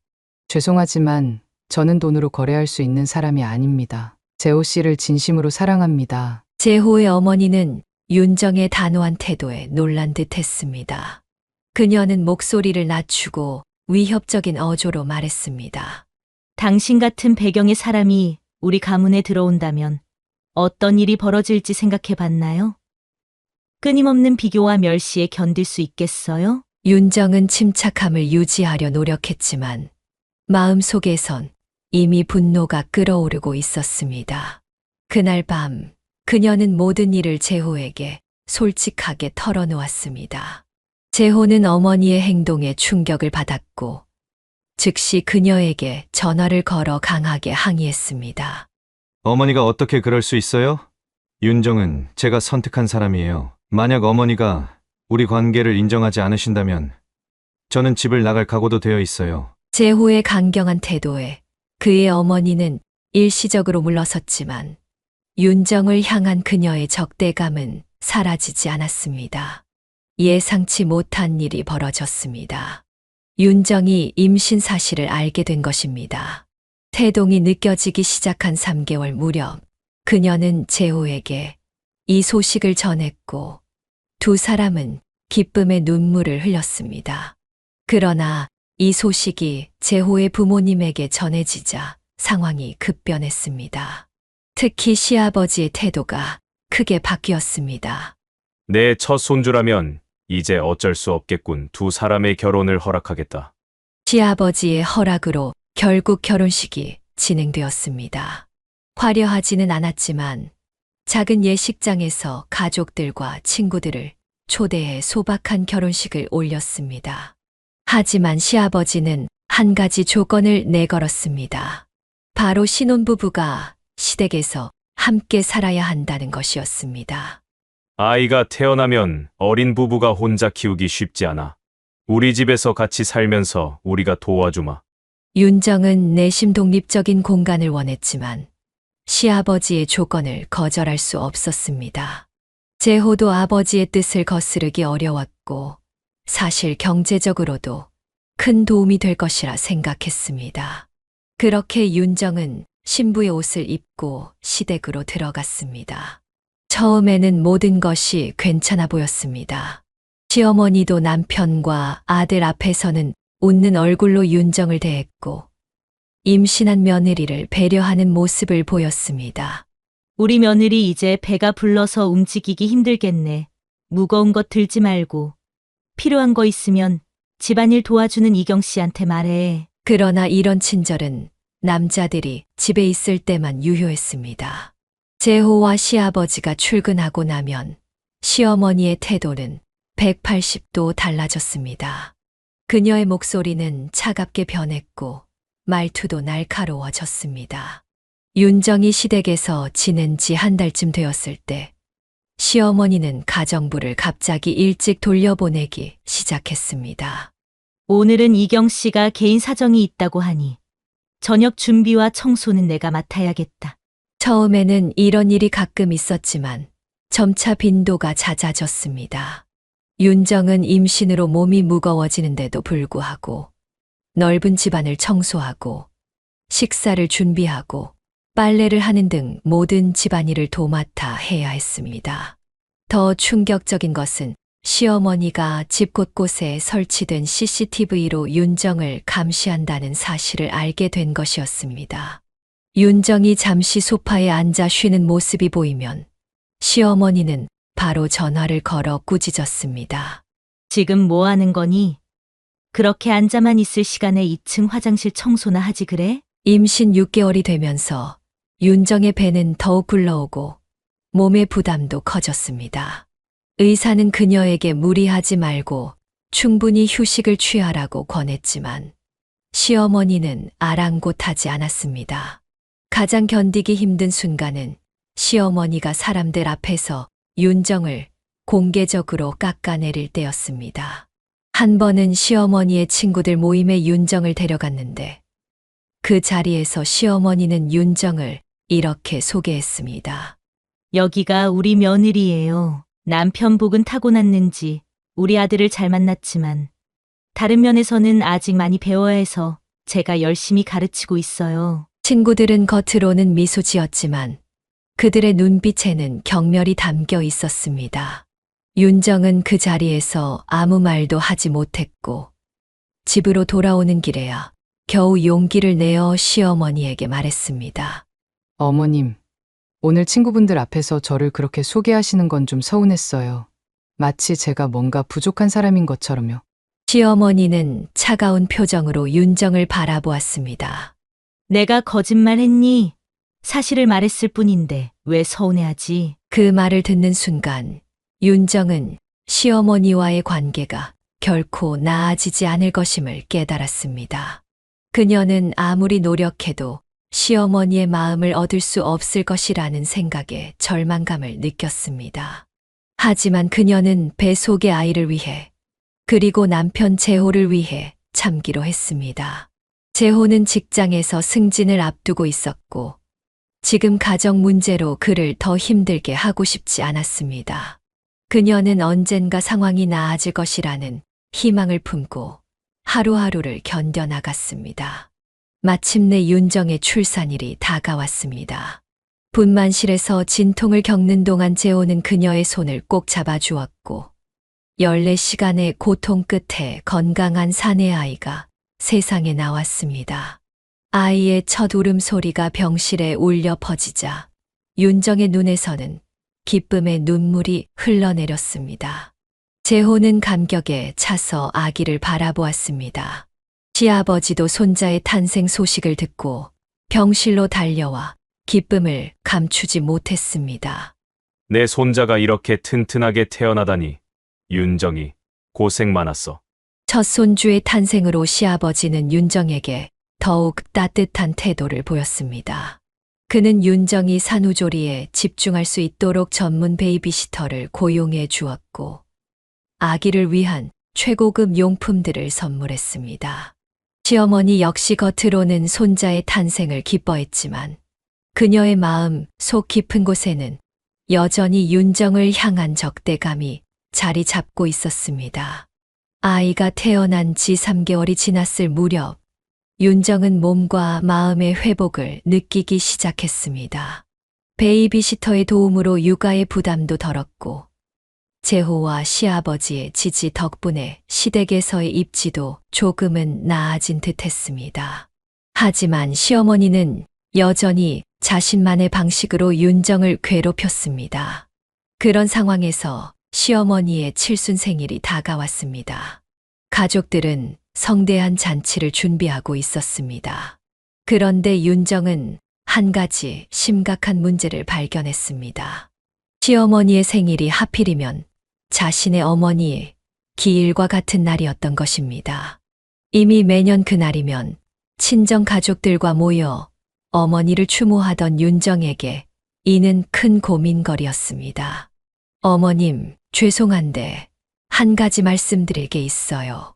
윤정은 조심스럽게 시어머니에게 상황을 설명했습니다. 어머님 생신과 제 어머니 기일이 같은 날이라서요. 혹시 잔치 날짜를 하루 앞으로 당기거나 뒤로 미룰 수는 없을까요? 시어머니는 잠시 생각하는 듯 하더니 고개를 끄덕였습니다. 그래, 알았어. 내가 한번 날짜를 조정해 볼게. 내 어머니 기일도 중요하니까. 시어머니의 뜻밖의 이해심에 윤정은 안도했습니다. 시어머니가 변화하고 있는 걸까 하는 희망도 생겼습니다. 며칠 후 시어머니는 날짜를 일주일 뒤로 미뤘다고 알려왔습니다. 대신 예약해둔 호텔 대관이 취소되었으니 집에서 잔치를 해야 한다고 했습니다. 윤정아, 집에서 하려면 준비할 게 많을 텐데. 내가 좀 도와줘야겠다. 윤정은 기꺼이 돕겠다고 약속했습니다. 그녀는 시어머니가 자신의 사정을 배려해 준 것에 감사했고, 이것이 두 사람의 관계 개선의 계기가 될 수도 있다고 생각했습니다. 하지만 어머니 기일 당일 모든 것이 윤정의 예상과 달랐습니다. 그녀가 아이를 베이비시터에게 맡기고 친정으로 가려고 준비하는 순간 시어머니가 갑자기 그녀를 불렀습니다. 윤정아, 너 지금 어디 가니? 친정에요. 오늘 어머니 기일이라서요. 시어머니의 표정이 돌변했습니다. 아이고, 말을 안 했었나? 오늘 내 생일 잔치가 다시 원래 날짜로 바뀌었어. 친척들과 지인들 일정이 맞지 않아서 원래 계획대로 오늘 하기로 했어. 윤정은 충격을 받았습니다. 분명 일주일 뒤로 미루기로 했는데 갑자기 이런 통보를 받다니 믿을 수 없었습니다. 하지만 어머님, 이미 친정 가족들과 약속했어요. 어머니 기일인데. 그래? 근데 이미 손님들 다 오기로 했는데 어떡하지? 1시부터 사람들이 오기 시작할 텐데. 윤정은 어찌할 바를 몰랐습니다. 친정 어머니의 기일을 지키는 것은 그녀에게 무엇보다 중요했지만 시어머니의 생일 잔치를 무시할 수도 없었습니다. 결국 그녀는 단호하게 결정했습니다. 죄송하지만 저는 친정에 가야 해요. 출장 뷔페라도 불러서 음식 준비는 해결되게 할게요. 그녀가 현관문을 나서려는 순간 전화가 울렸습니다. 친정 아버지였습니다. 시어머니가 이미 한 발 앞서 친정에 연락을 해놓은 것이었습니다. 윤정아, 오늘 시어머니 생신이라며? 그러지 말고 시댁에서 생신 잘 챙겨드려라. 여긴 내가 있고 내 동생들도 있으니까 걱정 말고. 윤정은 아버지의 말에 말문이 막혔습니다. 시어머니가 이미 친정까지 손을 써놓은 것이었습니다. 결국 그녀는 마음이 무거운 채로 집에 남아 생일 잔치 준비를 도울 수밖에 없었습니다. 그날 하루 종일 윤정은 시어머니의 생일 잔치를 위해 분주히 움직였습니다. 손님들은 계속해서 들어왔고 시어머니는 여왕처럼 앉아 축하를 받았습니다. 윤정의 마음은 친정에 가 있었지만 몸은 시댁의 부엌과 거실을 오가며 손님들을 접대해야 했습니다. 밤늦게 모든 손님이 돌아가고 잔치의 뒷정리까지 마친 윤정은 지친 몸을 이끌고 방으로 향했습니다. 그때 마당 쪽에서 들려오는 시어머니의 목소리가 그녀의 발걸음을 멈추게 했습니다. 그래, 완전히 성공이었어. 그년이 어머니 기일도 못 챙기고 하루 종일 내 생일상 차리느라 뛰어다녔다니까. 참 쌤통이지. 시어머니는 전화로 누군가와 이야기하고 있었고 그녀의 웃음소리는 잔인하게 들렸습니다. 내가 일부러 그런 거지. 그년 골탕 좀 먹이려고. 어차피 돌아가신 사람이 뭘 알겠어? 윤정은 그 자리에 얼어붙었습니다. 시어머니가 자신의 어머니 기일과 생일이 겹치는 것을 알고 일부러 이런 계략을 꾸몄다는 사실에 충격을 받았습니다. 그러나 더 충격적인 일은 그 다음이었습니다.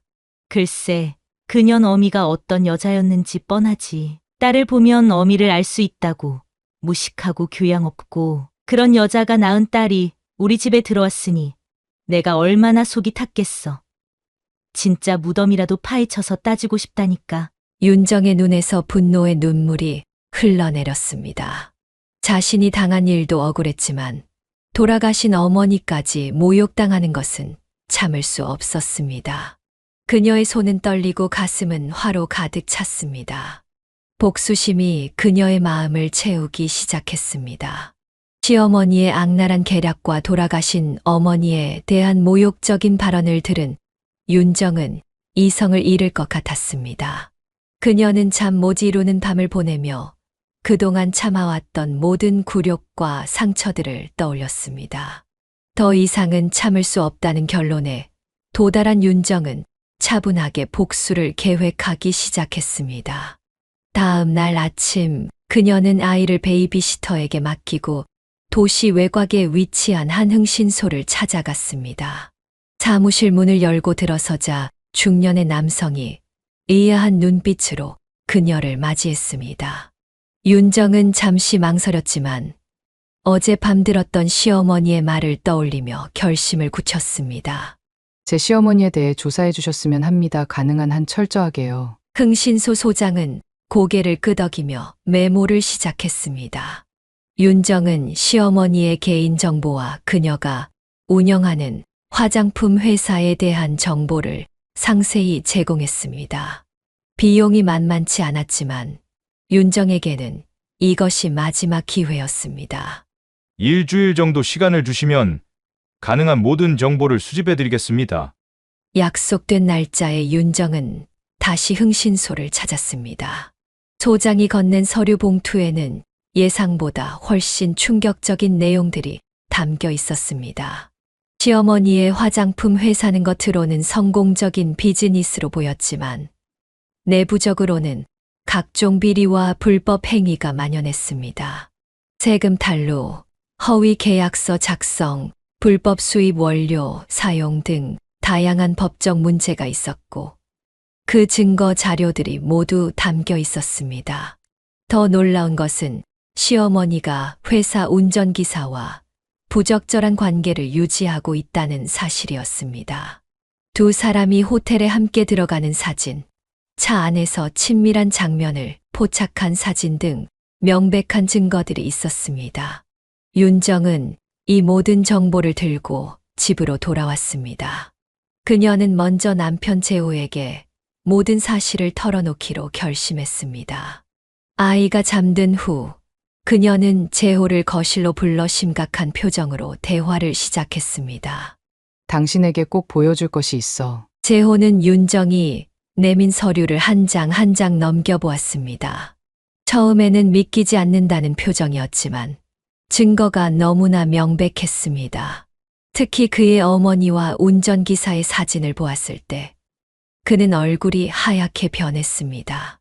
이게 어떻게 이런 일이... 윤정은 차분하게 지난 몇 달간 시어머니에게 받은 모욕과 괴롭힘, 그리고 어머니 기일 사건과 그날 밤 들은 모욕적인 발언까지 모두 이야기했습니다. 재호는 고개를 숙인 채 침묵했습니다. 내가 왜 이런 극단적인 방법을 택했는지 이해해. 하지만 그래도 내 어머니야. 윤정은 재호의 눈을 똑바로 바라보았습니다.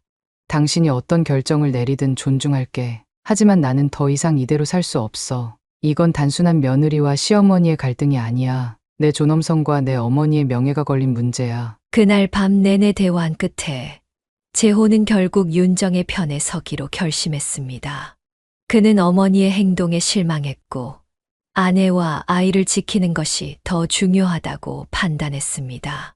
복수의 첫 단계로 윤정은 시어머니, 회사의 불법 행위에 관한 증거를 세무서와 검찰에 제출했습니다.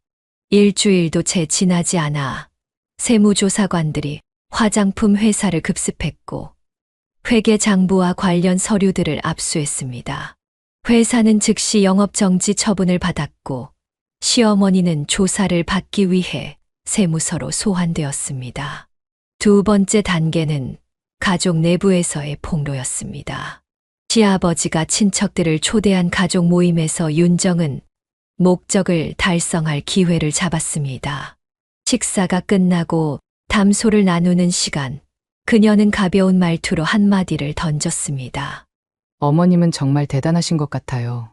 김 기사님과의 깊은 유대 관계가 인상적이에요. 두 분이 호텔에 같이 들어가시는 것을 제 친구가 본 적이 있다고 하던데. 그 말에 모든 사람들이 얼어붙었습니다. 시어머니는 당황한 표정으로 부인했지만 윤정이 증거 사진을 꺼내자 더 이상의 변명은 통하지 않았습니다.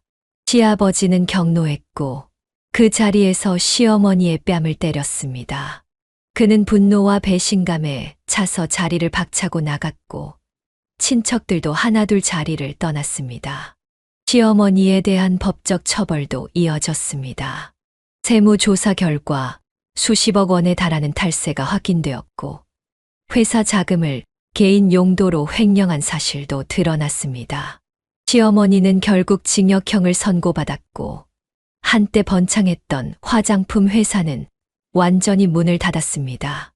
시아버지는 배신감에 이혼을 결정했고 운전기사도 해고한 뒤 별도의 소송을 제기했습니다. 시어머니는 출소 후에도 이혼하고 회사도 잃은 채 비참한 삶을 살게 되었습니다. 그녀를 옹호하는 사람은 아무도 없었고 재호마저 어머니를 외면했습니다. 복수는 완벽했지만 윤정의 마음에는 여전히 씁쓸함이 남아 있었습니다. 그녀는 이 모든 과정이 슬픈 일이라고 생각했지만 동시에 자신과 돌아가신 어머니의 명예를 지켰다는 만족감도 느꼈습니다. 시어머니에 대한 복수가 완료된 후 윤정과 재호의 삶에는 큰 변화가 찾아왔습니다. 시아버지는 며느리에게 저지른 자신의 아내의 행동에 깊은 책임감을 느꼈고 두 사람에게 분가를 제안했습니다. 그는 강남에 소유하고 있던 아파트 한 채를 윤정과 재호 그리고 손자에게 선물하며 새로운 출발을 응원했습니다. 너희 가족은 이제 새로운 시작을 해야 할 때야. 내 아내가 저지른 일에 대해 진심으로 사과하고 싶다. 시아버지의 배려에 윤정과 재호는 감사의 마음을 전하며 새 보금자리로 이사했습니다. 그들의 새 집은 햇살이 잘 들어오는 아늑한 공간이었고 아이의 웃음소리로 가득 찼습니다. 시어머니와는 완전히 관계를 끊었고 재호 역시 어머니의 행동에 깊은 실망을 느껴 더 이상 연락을 취하지 않았습니다. 이제 우리 가족에게 중요한 건 앞으로의 삶이야. 과거는 과거일 뿐이야. 재호의 말처럼 그들은 앞으로의 삶에 집중했습니다. 출소 후 몇 번 시도된 시어머니의 연락은 모두 무시되었고 점차 그녀도 그들의 삶에 개입하려는 시도를 포기했습니다. 분가 후 1년이 지났을 무렵 윤정은 두 번째 아이를 가졌다는 사실을 알게 되었습니다. 검사 결과 이번에는 딸이었고 가족 모두가 크게 기뻐했습니다. 시아버지는 손녀가 태어난다는 소식에 더욱 기뻐했고 출산 준비에 필요한 모든 것을 아낌없이 지원해 주었습니다. 우리 손녀가 태어나면 내가 피아노를 한 대 선물해야겠군. 윤정이는 피아노 좋아하잖아? 시아버지의 말에 윤정은 감동을 느꼈습니다. 그녀의 어린 시절 꿈이었던 피아노가 이제 자신의 딸에게 선물로 주어진다는 사실이 감격스러웠습니다. 딸아이가 태어난 후 윤정은 오랫동안 미뤄두었던 자신의 꿈을 다시 찾기 시작했습니다. 재호의 권유로 그녀는 늦게나마 대학 입학을 결심했고 음악교육학과에 입학했습니다. 아이들을 돌보면서 공부하는 것은 쉽지 않았지만 재호의 적극적인 지지와 도움으로 그녀는 학업에 매진할 수 있었습니다. 당신은 정말 대단해. 두 아이를 키우면서 공부까지 하다니. 재호는 언제나 윤정을 자랑스러워했고 그의 사랑과 존중은 윤정에게 큰 힘이 되었습니다. 대학 생활 중에 윤정은 피아노 연주 실력을 더욱 향상시켰고 졸업 후에는 작은 음악 학원을 여러 아이들에게 피아노를 가르치기 시작했습니다. 그녀는 비로소 자신이 진정으로 원했던 삶을 살게 되었습니다. 엄마, 나도 피아노 배울래. 어느 날 4살 된 아들이 윤정의 연주를 듣고 말했습니다. 그 순간 윤정은 자신과 어머니의 과거가 떠올랐습니다. 자신은 경제적 어려움 때문에 피아노를 배울 수 없었지만 이제 자신의 아이들은 그런 어려움 없이 꿈을 키워갈 수 있었습니다. 물론이지. 엄마가 가르쳐 줄게. 그녀는 아들의 작은 손을 피아노 건반 위에 올려주면서 따뜻한 미소를 지었습니다. 그 미소 속에는 과거의 아픔을 극복하고 새로운 행복을 찾은 여인의 성숙함이 담겨 있었습니다. 시아버지는 이따금 그들의 집을 방문하여 손주들과 시간을 보냈고 윤정의 친정 아버지와도 좋은 관계를 유지했습니다. 두 집안의 어른들은 종종 함께 모여 손주들의 성장을 지켜보며 행복한 시간을 보냈습니다. 윤정은 이제 과거의 상처를 모두 치유하고 진정한 행복을 찾았습니다. 그녀는 매년 어머니의 기일에 가족들을 데리고 묘소를 찾아 어머니께 자신의 행복한 삶을 전했습니다. 엄마, 이제 저 정말 행복해요. 엄마가 항상 바라셨던 대로요. 그녀는 묘비 앞에서 조용히 속삭였습니다. 봄바람이 살며시 불어오며 그녀의 머리카락을 흩날렸고 그 순간 윤정은 어머니의 따뜻한 손길이 자신을 어루만지는 것 같은 느낌을 받았습니다. 하늘에 계신 어머니도 분명 딸의 행복을 바라보며 환하게 웃고 계실 것입니다. 사연을 듣고 댓글을 남겨주시기 바랍니다. 사소한 의견일지라도 사연자분에게는 큰 힘이 됩니다. 노골적인 악성 댓글은 사연자분에게 상처가 될 수 있으니 삼가주시기 바랍니다.